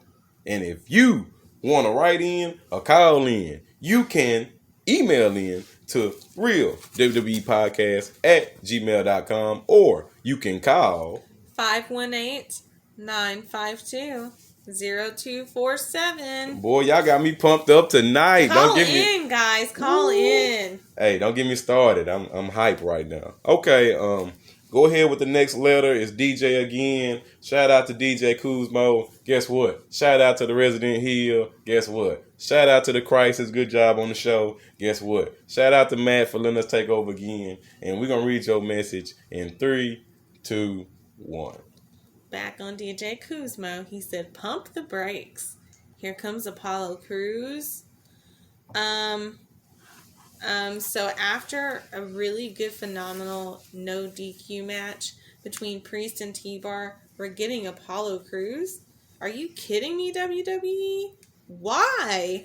And what has Apollo Crews done as of now since being drafted to Raw to even earn the right to face Priest for the United States title?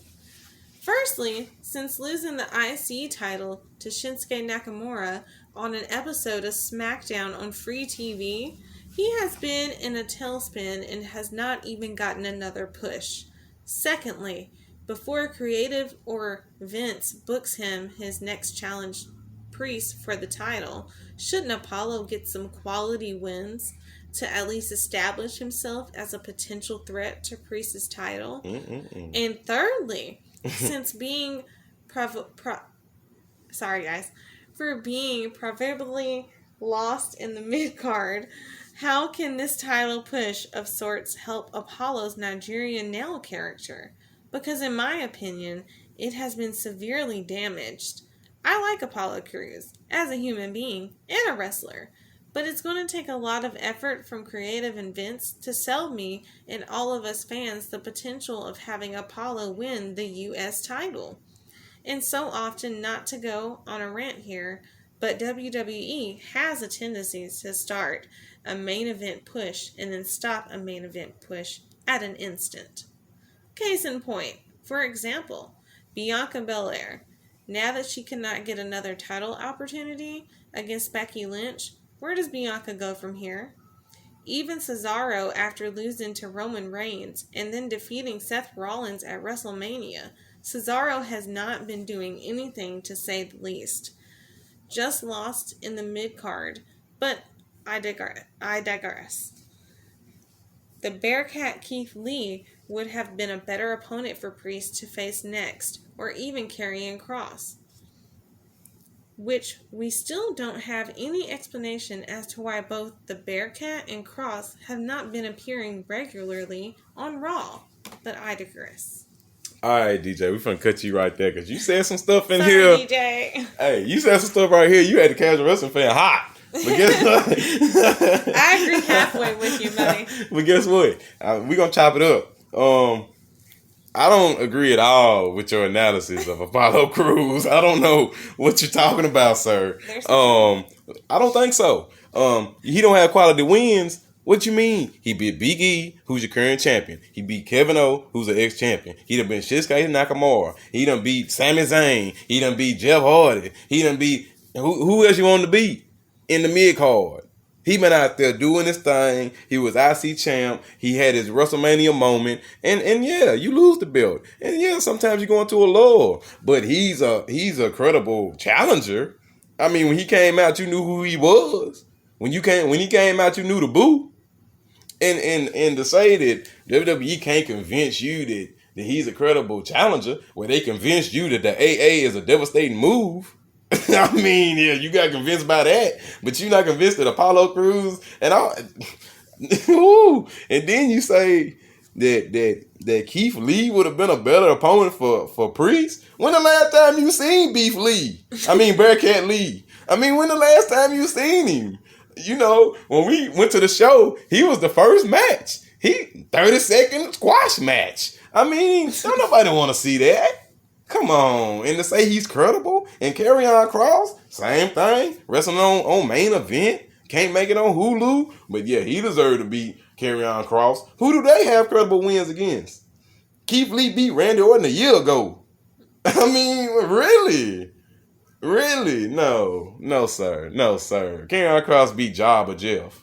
Come on. No, don't give me that, sir. I'm going to be honest with you. I thought it was a good matchup. It was a way to keep Damian Priest face. It was a way to have Apollo do the heel thing, get some heat, and all right, we're going to keep going. Sorry. We still love you, you know what I mean? But go ahead with this letter. 3, 2, 1. Before I end the email portion of the mailbag, I've got a few rapid fire questions for the Casual Wrestling crew between Mr. and Mrs. Casual Wrestling Fan. Uh-oh. Number 1, who is actually the most casual wrestling fan? Number 2. Which one of you persuaded the other to watch wrestling? Number 3. What was your first wrestling pay-per-view or live event wrestling show that you saw together as a couple? 4. Who is the babyface and who is the heel in the Casual Wrestling Fan Crew? And number 5. Finally, what is your current favorite wrestler's entrance music? Thanks for the Mailbag Takeover show, Casual Wrestling Fan Crew. All the best. Peace. Emojis. Hey, DJ Kuzmo, that's my guy. We love you, sir. You're awesome, bro. And I didn't mean to rant on you if I ranted on you, sir. I'm sorry. Everybody listening, I'm sorry. I just like Apollo Crews. You know, we love our wrestlers that we like. I like Bobby Lashley. Hurt my feelings. But regardless, back on the letter. I like Drew. My feelings were hurt as well. Shout out to Drew. But tell me something. Isn't the Claymore a devastating finisher? It is awesome. And it was shocking they let Big E kick out of it. And that makes me so mad. Who kicks out of the Claymore? Who kicks out of the Claymore? Not even Shane. Did Randy even kick out the Claymore? Nope. No, he ducked it. Did Bobby kick out of the Claymore? No, he ducked it. But we're going to let Big E kick out of it. We got to push Big E to the moon. I hate that crap. Anyway. Back on point of Back subject. on point. That's how it does. You get in a hole. Who is actually the most casual wrestling fan? I think that's my wife. I think it's probably me. I can agree with that scenario. She's a little bit more casual. I mean, we both, and when we use the word casual is the sense of how you view it. I have a tendency to stop and analyze sometimes, but when you get stuck in that moment, when the match got you locked in so good that you can't even stop watching it, that you don't even replay it because you're like, God, I don't know what's going to happen next. That's the casualness of it. You know, not having the right TV shows about it. But anyway, which one of you persuaded the other to watch wrestling? A little background. Me and Miss Casual Wrestling Fan both watched wrestling as kids. Yeah. So we was into wrestling prior to meeting each other way before then, you know, as little kids with our families who watch wrestling. Lots of uncles. And so we both kind of fizzled out when they kind of came into the PG era. You know, it was getting stale and dry. And, you know, me and the Casual Wrestling Fan, I'm going to give you some insight, some funny insight. Me as a Casual Wrestling Fan, best friend's father was a professional wrestler. So we go see the indie shows, you know, and we even take little dates to the little wrestling events. You know what I mean? So we really didn't watch WWE in that time. And we didn't get back into the current product. We didn't get up to speed until pandemic era. Into 2019, we would be YouTubing videos of old wrestling, nostalgic, trying to remember the stuff. And then right when the pandemic hit, right before it got bad in February, right when everything was starting to shut down or whatever. What was that, March? Whatever it was, March. Yes. WWE Network had the little free trial. We got it and we got caught up. So that's how we're in it now. Been loving it so far. And on to the next question. What was our first wrestling pay-per-view, a live event, a wrestling show we saw together? It was this past Raw, October the 4th. We was able to take, it was me, my wife, our baby girl, and our baby son, and we went out to the little wrestling show, Raw. My daughter, she loved Drew McIntyre, so she was so happy. She got to see him during the show and at the dart match. Great time. Next question. Who's the face? Who's the heel? I don't even think we got to answer that question. I think you know. You know who the heel is. They know. I think they know. I don't even have to answer that question. You know who the heel is. You know who the face is. And finally, who is your current favorite wrestler's entrance music? Boom. Who you got, bro? Current wrestlers' entrance music? Yeah. Can I do one man, one woman? Sure. It's our show. Woman. Guess what? It's our show. We do what we want to do. Go. When it comes to women, I love Bianca's entrance music. It just makes you want to dance. Like, you guys cannot deny it. Even as men, you cannot deny it. It makes you want to do some grooving. Hey, it does. It does. But when it comes to the men for best entrance music, give my man Roman props. Ooh. Okay? That goes, and we just talking about the music. The music is awesome. Okay, yeah, okay. When it starts off with like an orchestra and then it slides right into like rock type music. Come on. That is not more creative than I don't know what is. Yes. So, yes. Yeah. I stamped it. I love Roman Reigns. When we say the term we love Roman Reigns, that means guess what? We cheer for Roman Reigns. No doubt. We don't boo him. No. We buy merch. Yep. We good fans. Roman we the ones. Seth Rollins, we the ones. Seth Rollins. When we say we like Seth Rollins, guess what? That means we cheer Seth Rollins. Oh yes. For all you people out there in TV land that say you like somebody but quick to boom in live events, guess what? You a traitor. They don't want you to say you like them. You don't like them then. You hate them. And that's what. It's okay if you hate them. That's what they're there for. They're doing their job. But my you got to pick two. Can I pick two? Yes. All right. I don't know the woman, so I'm just going straight to the man. Okay. For me, it's Seth freaking Rollins. I love that burn it down, that Okay, that is some cool music. All right, I'm gonna stop you. I don't hear me sing. But yeah, great music. Love it. We're gonna well, that's the next email. Time. We don't have time to hit my woman pick. We're gonna keep it moving. Mail. All right, this right here is from Josh Sanders. Okay, Mr. Bum, Sanders. bum. All right, sir. Thanks for writing in. If you're listening, thanks for listening to the Casual Wrestling Fan Crew Family Takeover. You see all them names, all them monikers. That's how we do it here, sir. But we're gonna read your letter in 3, 2, 1. Well, Josh Sanders, I have to start with your subject because it's killer. He said, I'm back. I'm back. I love that. Watch All out. right. Hey, been listening, just ain't been able to remember to write an email or haven't made a call yet. I will try to for next week's episode. I don't get home from work until after 6 p.m. Eastern Time. But anywho, I was wondering, who is your top 5 wrestlers from the current roster, and who is that one wrestler that you like that hasn't won the Universal or WWE Championship yet, but deserves it? Here's my top 5. 1, Edge, favorite of all time. Oh. 2, Roman Reigns. 3, Seth Rollins. 4, AJ Styles. And 5, Finn Balor. Okay. I have always liked Shelton Benjamin, and I believe he has deserved a shot at the Universal title way more than Kofi has, and I think it's way better than Kofi. I understand his promos could use some work, but as far as a wrestler who can put on a match with anyone, I hope before he retires or leaves WWE that he gets a WWE Championship run. Well, thank you, Josh. Thank you, Josh. Shout out to Josh Sanders. Thanks for the letter. Awesome. We're gonna break it down because right here, guess what? We break it down. Let's do it. I like Shelton Benjamin.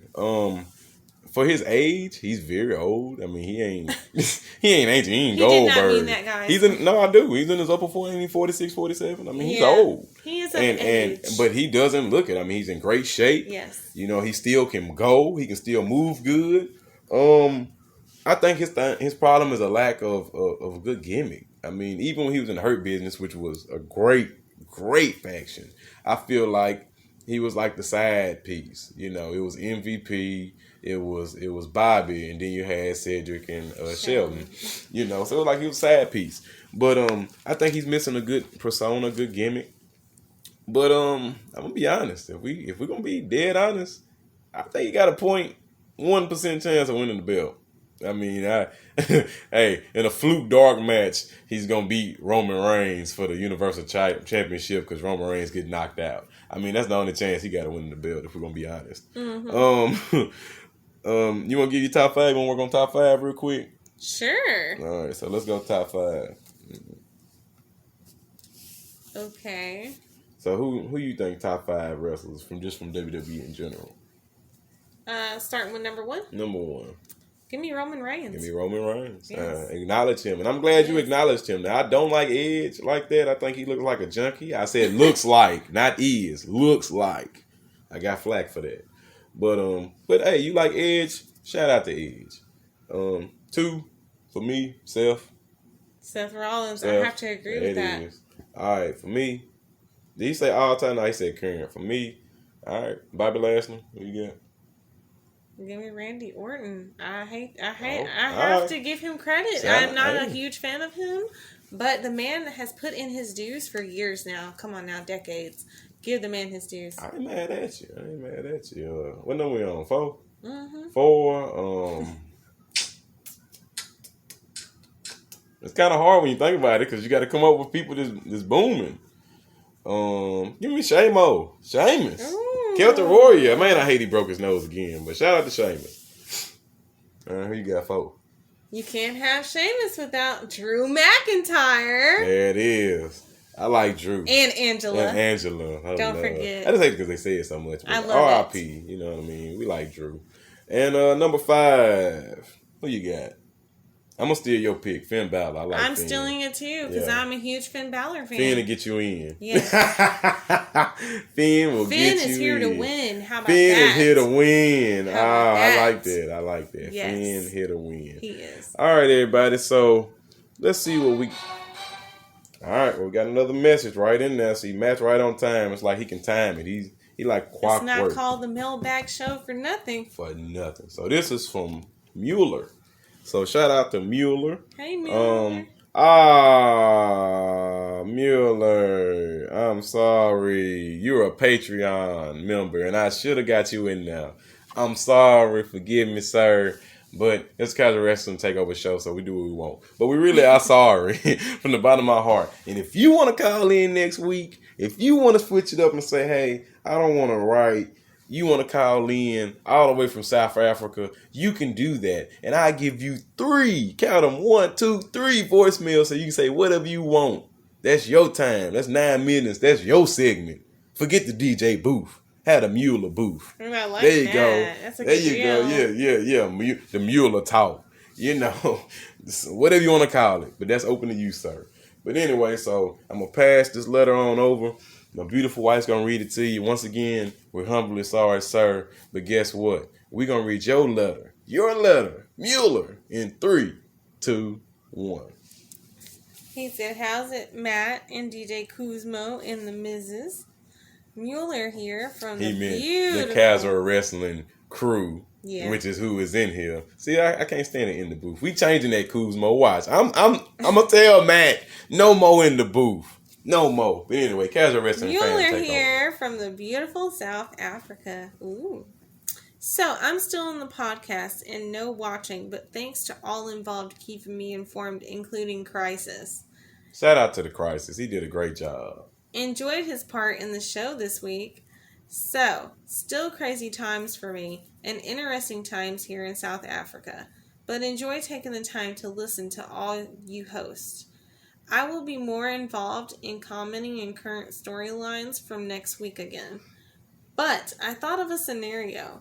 Hypothetically wise, so Survivor Series now is champion versus champion across brands.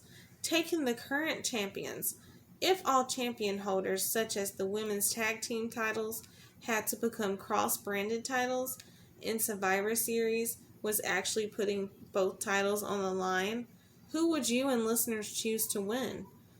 Taking into account who you want to be the champion, but also taking into account eliminating the losing title from WWE. So, for example, Roman versus Big E. I'm sure Matt would say Roman Reigns as champion, but that would mean WWE title would disappear. So IC title or US title, Raw tag titles or SmackDown tag titles changing to just tag team titles. Random scenario. Also, make Survivor Series have consequences or rewards. So non-title matches, such as 10-man, 5 versus 5 tag match. Winning team has something they win, such as better entries in Royal Rumble. Maybe first 15 are losing brand members, last 15 are winning members, would add to the brand domination for the pay-per-view and motivation to win. The once off just fighting cross-branded, somewhat slowing down current rivalries and storylines on a brand, is bad for the whole company and its viewers/supporters in a whole. Anyways, hope everyone is going to have a lekker week. That's authentic South African way to say awesome. Cheers for now. All right. Well, thank you. Shout out to you, Mueller in here. The Patreon. Sorry, once again, we missed your email. We won't forget ever. Hey, it's Matt's fault. It's Matt's fault. You heard the message being go off. It's Matt's fault, not our fault, but we still sorry regardless. Oh, please. Anyway, I love it. Let's move down. Sorry, I'm going over your letter real quick. Let's move down to your question about, okay, if you unified all the belts. Well, see, I'm gonna twist it up a little bit, and just for the record, I do agree. If you said that Matt would say Roman, I agree. Matt would be right. Roman should obviously be Big E of all people. I agree. And take the belt. I don't care what belt you call it. But with that regard, technically, if you're unifying the belts, you could technically call that belt whatever you want to call it, because now it's two put together. I la carte the Undisputed Championship. Wasn't that the WWE and the WCW both? Y2J, Chris Jericho won them both and unified them, and they came up with the Undisputed. It was something like that. Regardless, it would morph and become something different. So, I mean, but if you was saying, would you want the IC title, US title, which one would I choose? It'd be IC title, because US title is smaller than Intercontinental. And yeah, put Shinsuke over Damian Priest. In tag titles, yeah, I'd put the Usos over and put the belt on them. And I agree that maybe you could do the first 15 picks for the losing members and the last 15 for the winning members. But wouldn't that set up, that would be done 1 year. Because wouldn't the first members, the first 15, when they just not fight each other and just wait for the last 15 to come in one by one, throw all of them out, and then fight amongst themselves after that? I mean, that would be the smart play. So I don't think it worked just for that purpose, but it would be good. I agree with you on the fact that it should have some type of reward. And I feel like you're right. It's just cross-brand crap going on. Nobody's being rewarded or punished for losing or winning. It's just one-off matches. They're literally having one-off matches. And I don't like that. I don't like the one-offness. What about you, babe? How do you feel? Because I don't know. Like, I'm probably about the same where you're at. See, that's how I feel. But anyway, all right. So let me go through. Make sure I didn't miss no emails. Let me see. We're still waiting on Matt to send us some more, but I'm just trying to make sure I didn't miss one. Let's see here. But anyway, while we wait, let me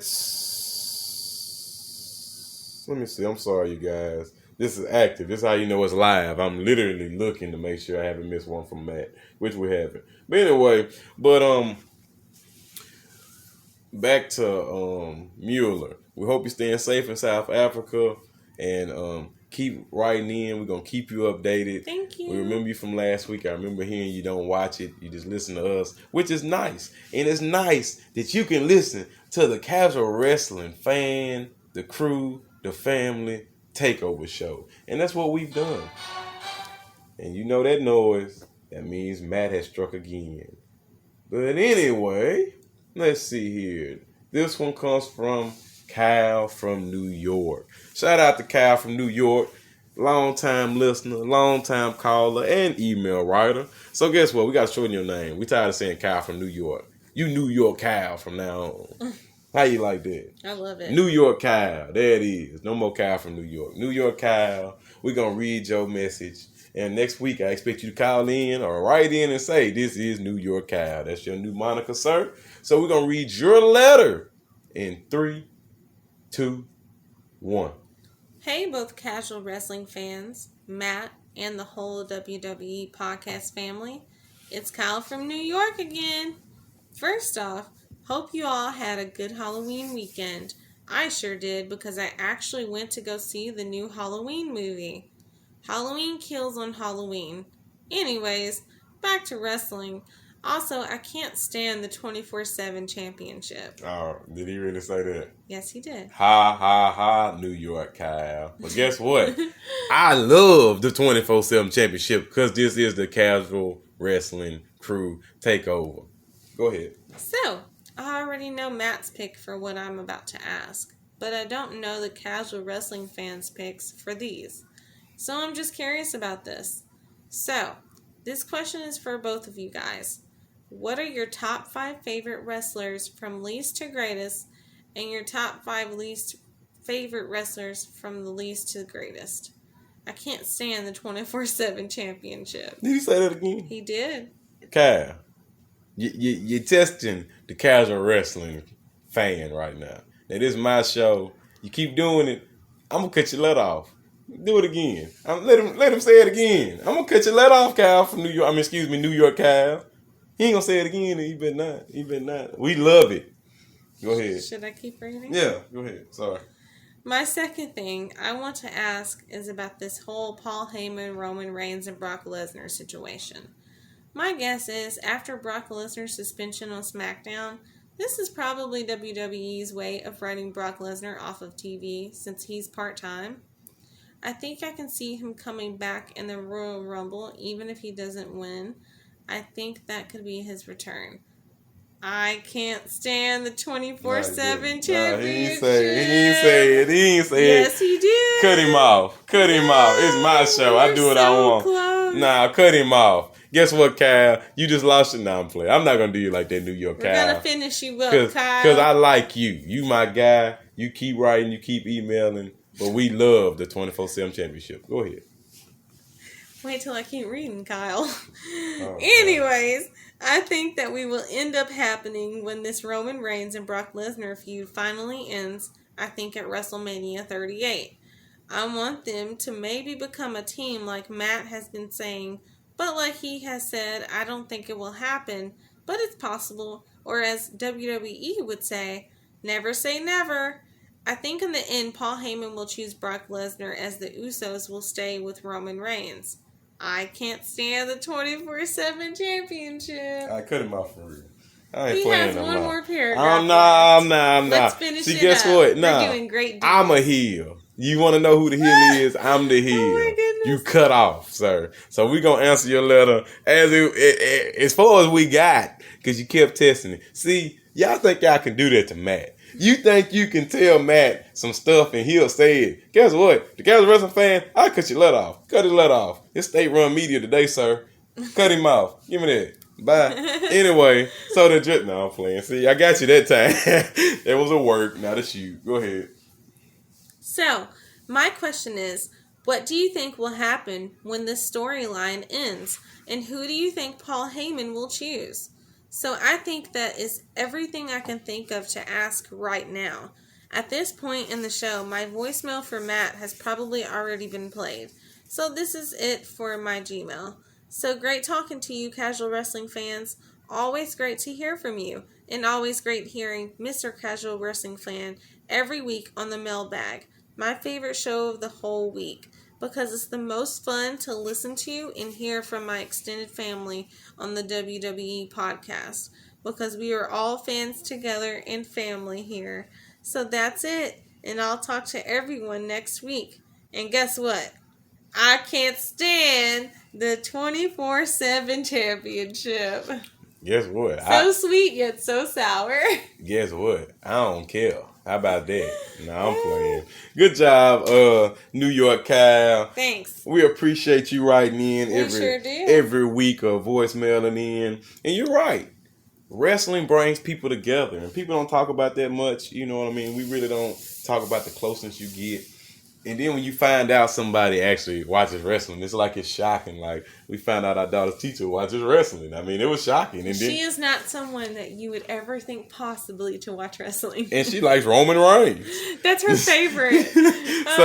So we like, yes, acknowledge him. But Good anyway. times for a first grader. But let me get to your mail. So let's go through here. You did bring up about us picking our top picks. We already picked our top 5. So see the other email we read earlier. But for your least favorite, I think we can give some real quickly. So we just gonna spit 5 of them between those. How about that? So let me start off. I'm gonna take the easy one off the board. Eva Marie. Ooh. 1. Who else? Carmella. You don't like Mella? I don't like Mella. All right, casual wrestling. I like her as a person, though. I like the mask. But no, I don't like her as the wrestler sexualization part of it. I don't agree with that part. No, I agree. As a person, she's wonderful, and I'll give her all the credit in the world. There you go. All right, we'll take that. Back in my court. Leah Morgan, what's up? Oh, I agree. What's up? Can I Liv? steal yours? Nope, Liv. Oh, Liv. goodness, Liv. Can't stand Liv. Hey, for all y'all that like Liv, you like a crybaby, somebody that whines and complains to get her way. She's literal child. Work hard. Anyway, back on topic. Dewdrop. Can't stand Dewdrop. Like, it's not funny. No, it is funny. Excuse me. I take that back. Like, it's hilarious. And I don't care. I'll say it. It's funny. It's funny. They can make that girl a monster heel. They can make her mean and vicious, but they want to play and make her this pop want to be singer or something. I ain't got time for that. I could be wrong, and I'm not shaming no one, but Dewdrops is sort of cringy to look at, so I don't. And that ain't a weight comment, by the way. No. No, her whole persona, like her whole gimmick, how she acts, like she acts like a little 5-year-old dancing around and prancing. Yes, like you're that's wrestling. Not very you're a wrestler for an adult to see. Maybe that's to appeal to kids. Exactly. If that's the goal, then kudos to her. She's doing her job. But if that's to appease, the adult people, then that's not very fun. That's more like childish. Exactly, So, I totally agree. Yes, and like I said, they can make her a monster. They can make her a beast. I do see potential in her. They can make her a beast. She has potential. She could be cold. It's she hard could be... to see it right now, but she really could be something great. Yeah, so awesome. All right, so we need one more. We pick 4. Nikki ASH. That's an easy one. She don't do it for me no more. What about really? you? You agree? Nikki? You with it? No, I don't think I agree with Nikki though. And who you don't like worse? Who do I like worse? Who don't you like worse? Okay, let's stick with Nikki. There it is. Everybody heard it here first. All right. So I just got back from Matt, and I'm triple checking, but I believe that is all the emails. Let me check twice so you make sure it's right. Bingo. So does that mean what I think it means? The voicemails. That's right. It's time for our award show. Yay! Whoop, whoop, whoop. So what we're going to do, we're going to, if I can get this stuff to work right, we're going to give you, what do you want to start with? Let's start newcomer of the year. Newcomer of the year? So before we get started, we want to let everybody know. Before the show, we debated some of these choices, and some of them, we came to concisive, panel votes, and some of them we didn't. So we're going to give you what we got. The Casual Wrestling Crew is going to give you our awards for the 2021 wrestling year. So that means from January 1st till now. Yeah. And obviously, since we're going through Survivor Series, which is basically nothing, we're basically going ahead and projecting towards the end of the year. Okay? Just some fun stuff. So it's just some fun stuff. And guess what? You can do this at home. You give us your award. And call in. You call at 518-952-0247 and tell us who you would pick for these award choices. Give us your picks. Tell Matt how you feel, because this show's for you. So we're going to start off, and we're going to go one by one. We're going to let you know who we got, and buckle your seatbelts. Here we go. Newcomer of the Year award goes to... Let me open up the envelope.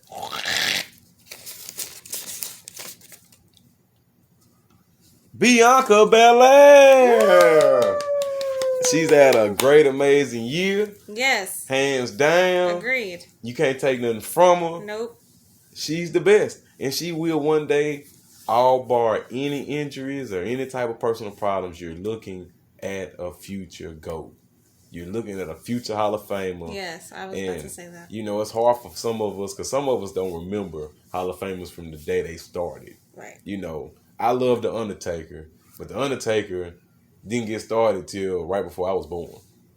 So I didn't get a chance to live that.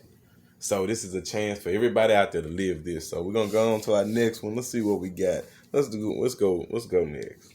Who is the best returner? Best return of the year. It goes to Becky Lynch.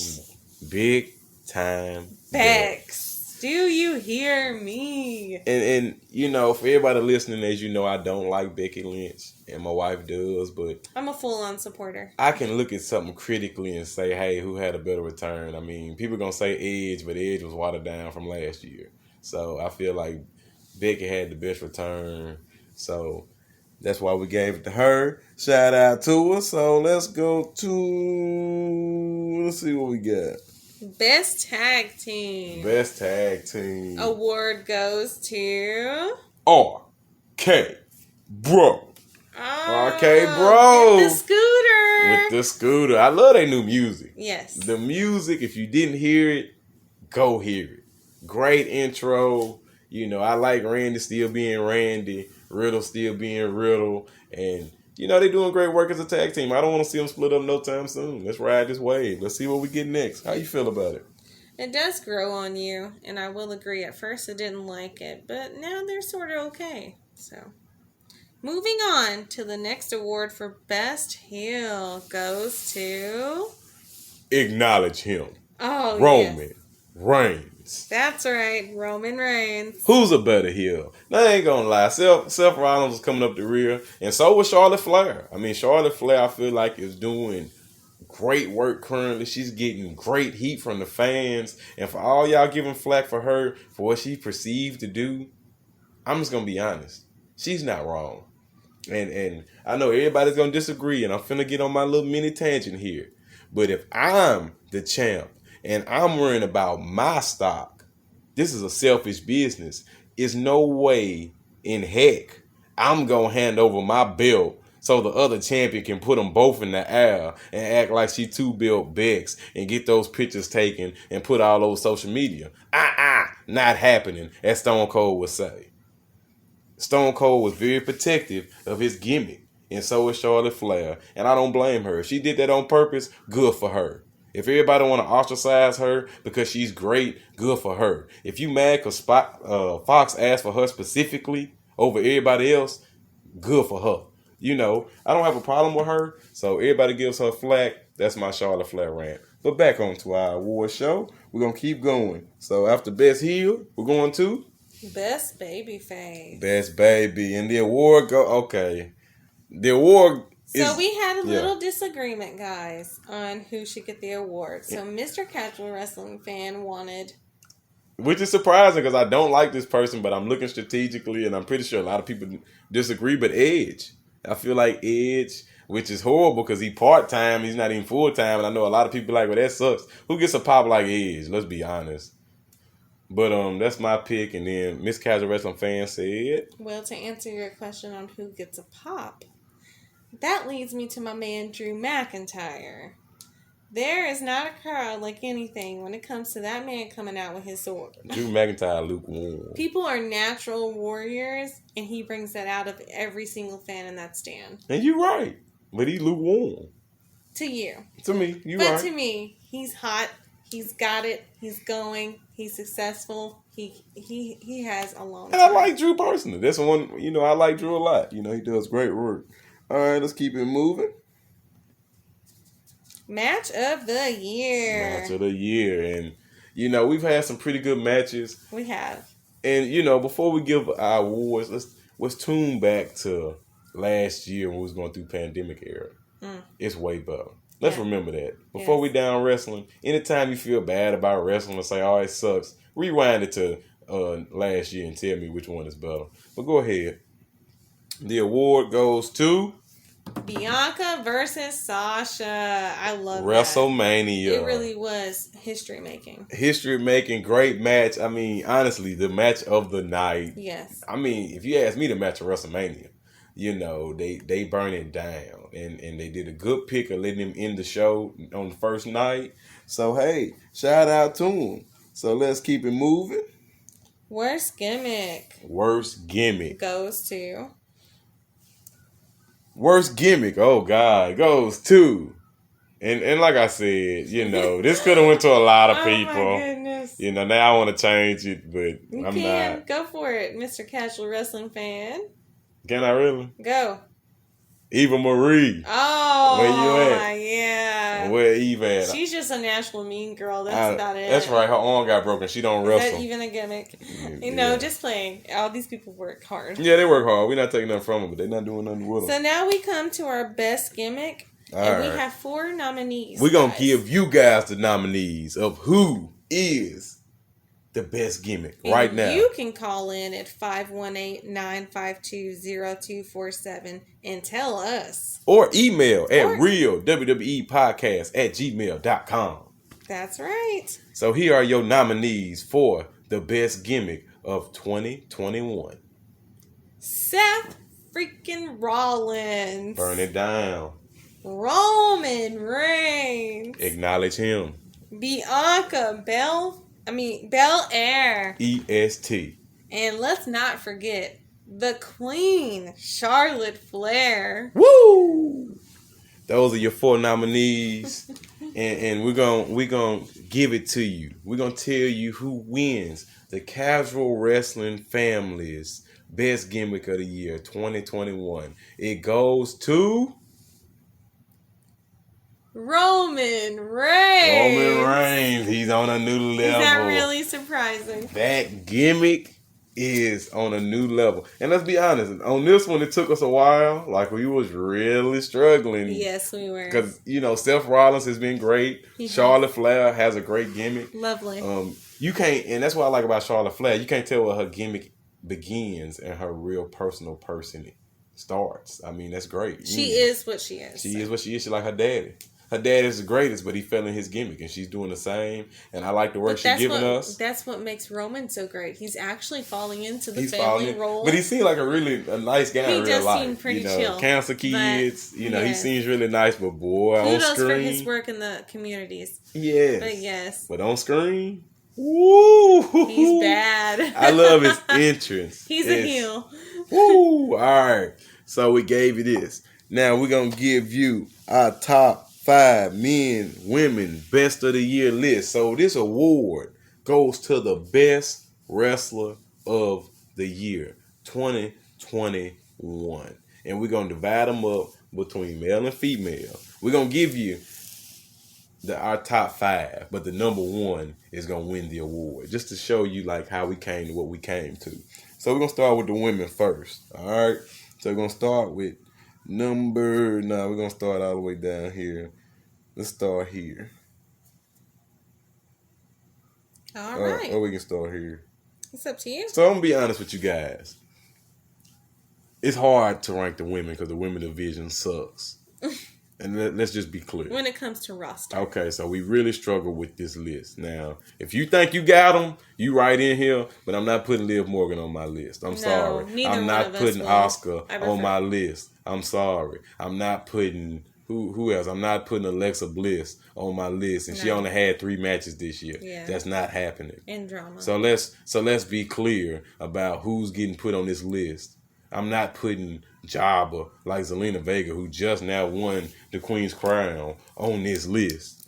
You know what I'm saying? So let's be clear about who's going on this list. You have to be a woman who's getting it in. You know what I'm saying? All right, so we're going to give you ours from top to bottom. All right, so number 5, which we have the same pick for number 5. We sure do. Because, well, like we said earlier, it's hard to pick women singly, so we each gave each other, we're going to each get to pick some tag teams to fill in the blanks. All right, so our number 5 across the board, we got Nia Jax, Shayna Baszler. They like a package deal, even though they broke up. They spent a lot of time together. They was tag team champions and they elevated the belts. So yeah, Shayna's off right now doing her. Nia's off right now, I guess. Kayfabe with the arm injury, and Shayna Baszler is Sonya Deville's, I guess, heavy. Yeah. So all right, so I chose Nia singly. all right, sounds good. All right, moving on. So number 4. All right, let's do you first. Number 4. I picked Natty and Mina. Okay. Another tag team. For me, give me Rhea Ripley. Ooh. She been doing good work. Even though she had to get off the woman championship scene, she is the tag team champions, even though they're not doing nothing with it. And, they kind of messed her up when she came in. But I'm hoping she can right the ship.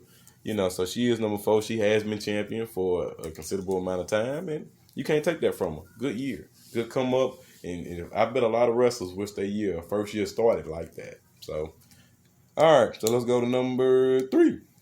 Mine was actually Rhea. There it is. Rhea Ripley again. I love her gimmick and her as a person. I just feel like right now she's stuck with Nikki ASH. But I think, she'll eventually get pushed out of that and into something more, proficient for her. I love it. I agree. Totally. All right. My number 3 goes to Sasha Banks.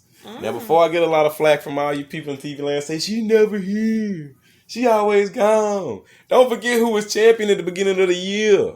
Don't forget who elevated Bianca Belair. Don't forget that. Let's not be quick to forget what happened at the beginning part of the year. Sasha Banks, when she does come back, she makes a bang, and it always a big splash. Now, yeah, she can't stay around. Hopefully stay around this time, but I think she did enough to eke out the number 3 spot. So we're going to keep it rolling. We're going to go to number 2. So who you got for number 2?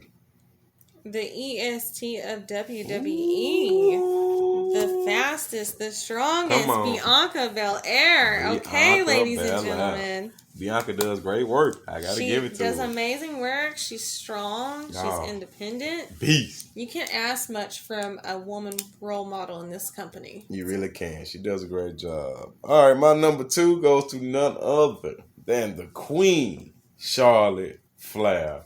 And it was a tough one on me between 1 and 2. Same here. But the Queen, hey, I can't take nothing from her. Everybody need to bow down. She is the GOAT. She's the walking GOAT. I don't care if you want to hear it. Guess what? I said it. Walking GOAT currently. All right. So we're going to go ahead to the best woman of the year. This is the person that we think had the best 2020 year overall. That means wins, losses, good, bad, ups, down, how hot the character is, all of that put together. So, we have different picks.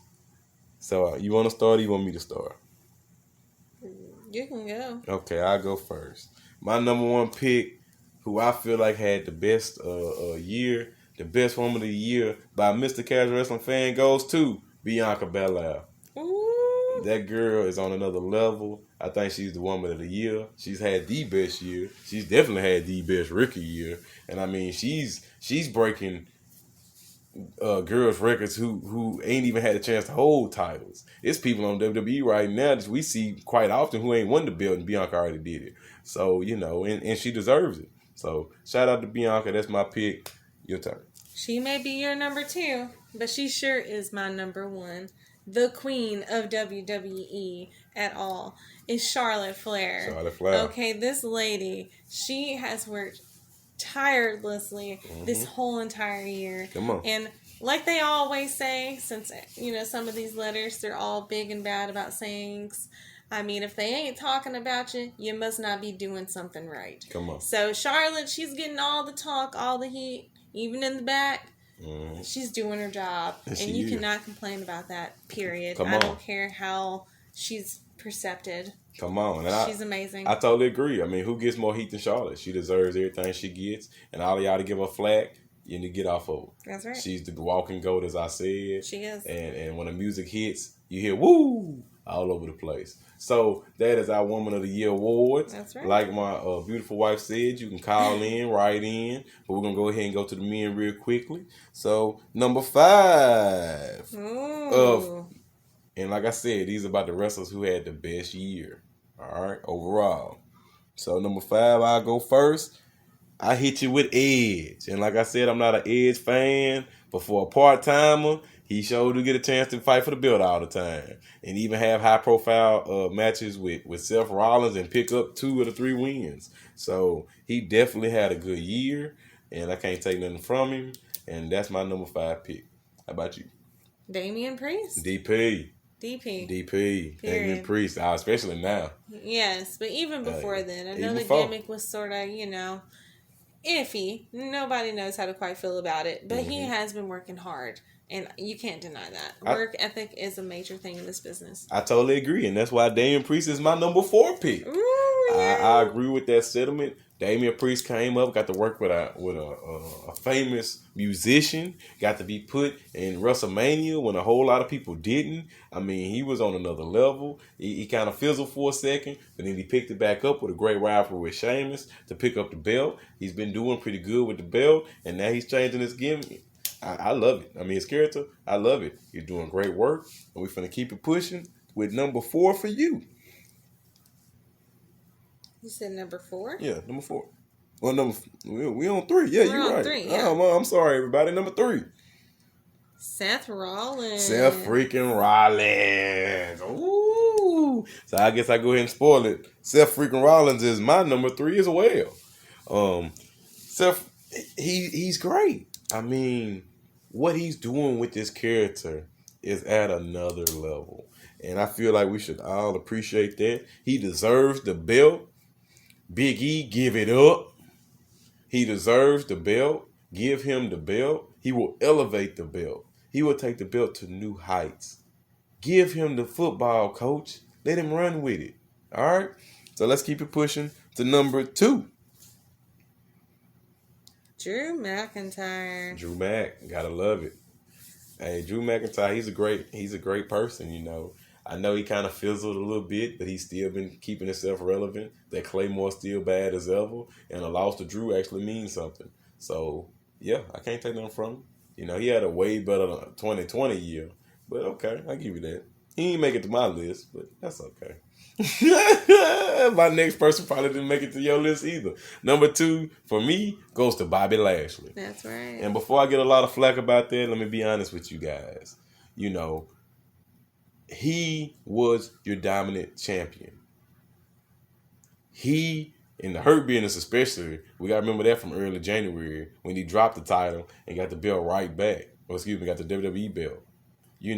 The whole Hurt Business thing worked out great. He fizzled after WrestleMania because they did that little crap, but then he got right back on that horse. He got back to domination. He got back to killing folk. And I hate that he had to die by the hands of Goldberg, essentially. Killed him off. But maybe this little time off would be great for him. So, hey, who's held the belt longer than Bobby Lashley this year outside of Roman Reigns? That's it. Nobody. So that takes us to our number 1. Number 1. And you ain't heard his name. So the number 1 top best year goes to Roman Reigns. You knew what it was. We didn't even have to say it. Nope. We could have ended the show right then. Yep. And everybody would have wrote in and said Roman Reigns. Yep. And if you listen to this and you don't think it's Roman Reigns, guess what? It is. Who's doing better than Roman Reigns? Drew McIntyre? No, he's not. He's not doing better than Roman Reigns. Who better than Roman Reigns? Big E? No, he's not. You're crazy. Let's be honest. Who is doing what Roman Reigns is doing? You guys heard the rumors.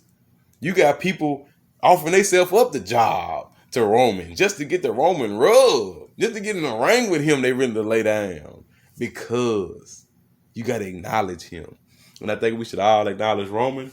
So that's our top picks. If you got some top picks of who you think had the best year this year, you can send them in. We sorry for the women picks. But just to clarify, we didn't pick Becky because she just came back. Exactly. Alexa don't never wrestle. Right. Liv Morgan ain't did nothing. Nope. Zelina Vega just won Queen of the Ring. Carmella does nothing but wear a mask. Now Jax doesn't do anything if she's not in the tag team. Shayna Baszler's going down the toilet. Now she's messing with what's the little lady name? I hate that. Sonya Deville. Yep. She going down the toilet. Naomi can't get a match. Natty and Tamina nowhere to be found. I mean, good Lord. I just named out 10 women. Eva Marie ain't nothing. I mean, it's crazy. It is. Who's a Tony Storm? No. Zia Lee still in debut. Shotzi just had a match by herself for once. And lost. And So, and lost. Oh, God. You feel me? So, Dewdrop's not going to make my list. I mean, Oscar's not gonna make my list. I miss Oscar. You know, so let's be honest. Before everybody writes in and sends in and says, "Oh, you forgot this person, you forgot that person, you forgot this person," we didn't. I'm not picking Bayley. She got hurt. You know, let's be honest. We pick people who have been champion, who have been around the championship, who have done something. I mean, it ain't hard to hold the tag team belt, but anyway, I digress, as everybody says. But we're gonna go ahead and wrap it up. We want to thank everybody for listening to the Casual Wrestling Fan Takeover Show. We thank you for writing in every week. We want to give a couple shout outs to New York Kyle. Shout out to New York Kyle. Shout out to Randy the Patron. Shout out to the Crisis. Good job. Shout out to the Resident Hill. Hey, you the best. We cheer for you every day. Keep on writing in Hilly stuff. We're going to keep rooting for you. Shout out to Matt. Shout out to DJ Kuzmo and his long segments. Shout out to everybody who writes in. You know, we love it. As New York Kyle said, we're a family here, and we want to continue to grow. So tell your friends about the show. Tell your friends they can write in to Real WWE Podcast at gmail.com, or they can call 518-952-0247. Get them in. We're getting ready for Survivor Series, even though we don't know what to expect yet. But we're going to buckle our seatbelts. We're going to see some good wrestling action, and I want everybody next week write in with your list. Write in with how you feel, and that's all we got. You got anything you want to say? I'm gonna let you do some talking. I'm sorry. I just want to say thank you guys for requesting us to come back, and thank you, Matt, for having us. And it's always a pleasure reading and replying to you guys.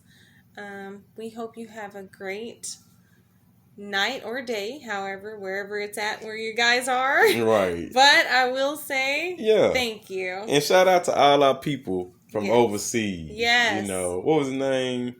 Josh Owen. Yes. From UK. Shout out to him. Mueller, South Africa. Mm-hmm. Shout out to you. Awesome. You know, you overseas listeners, y'all make us feel important. And we hope we make you feel important as well, because we care about you no matter where you at. So that's all we got for tonight, you guys. It was a long show. We sorry for that, but we had a lot of emails to get through. Maybe one day. Yes, ma'am. We hope you enjoyed it. We hope you enjoyed it. Maybe one day Matt take me up on my offer to go versus, but you know he don't want it with the champ. He don't want it with the people's champ. He don't want to acknowledge the Casual Wrestling Fan because I make it too hard on him, but that's okay. But we hope everybody has a great night, and write in, call in, and that's how we're going to leave it. We're going to say out on 3. 1, 2, 3. Casual Wrestling Crew out. Out.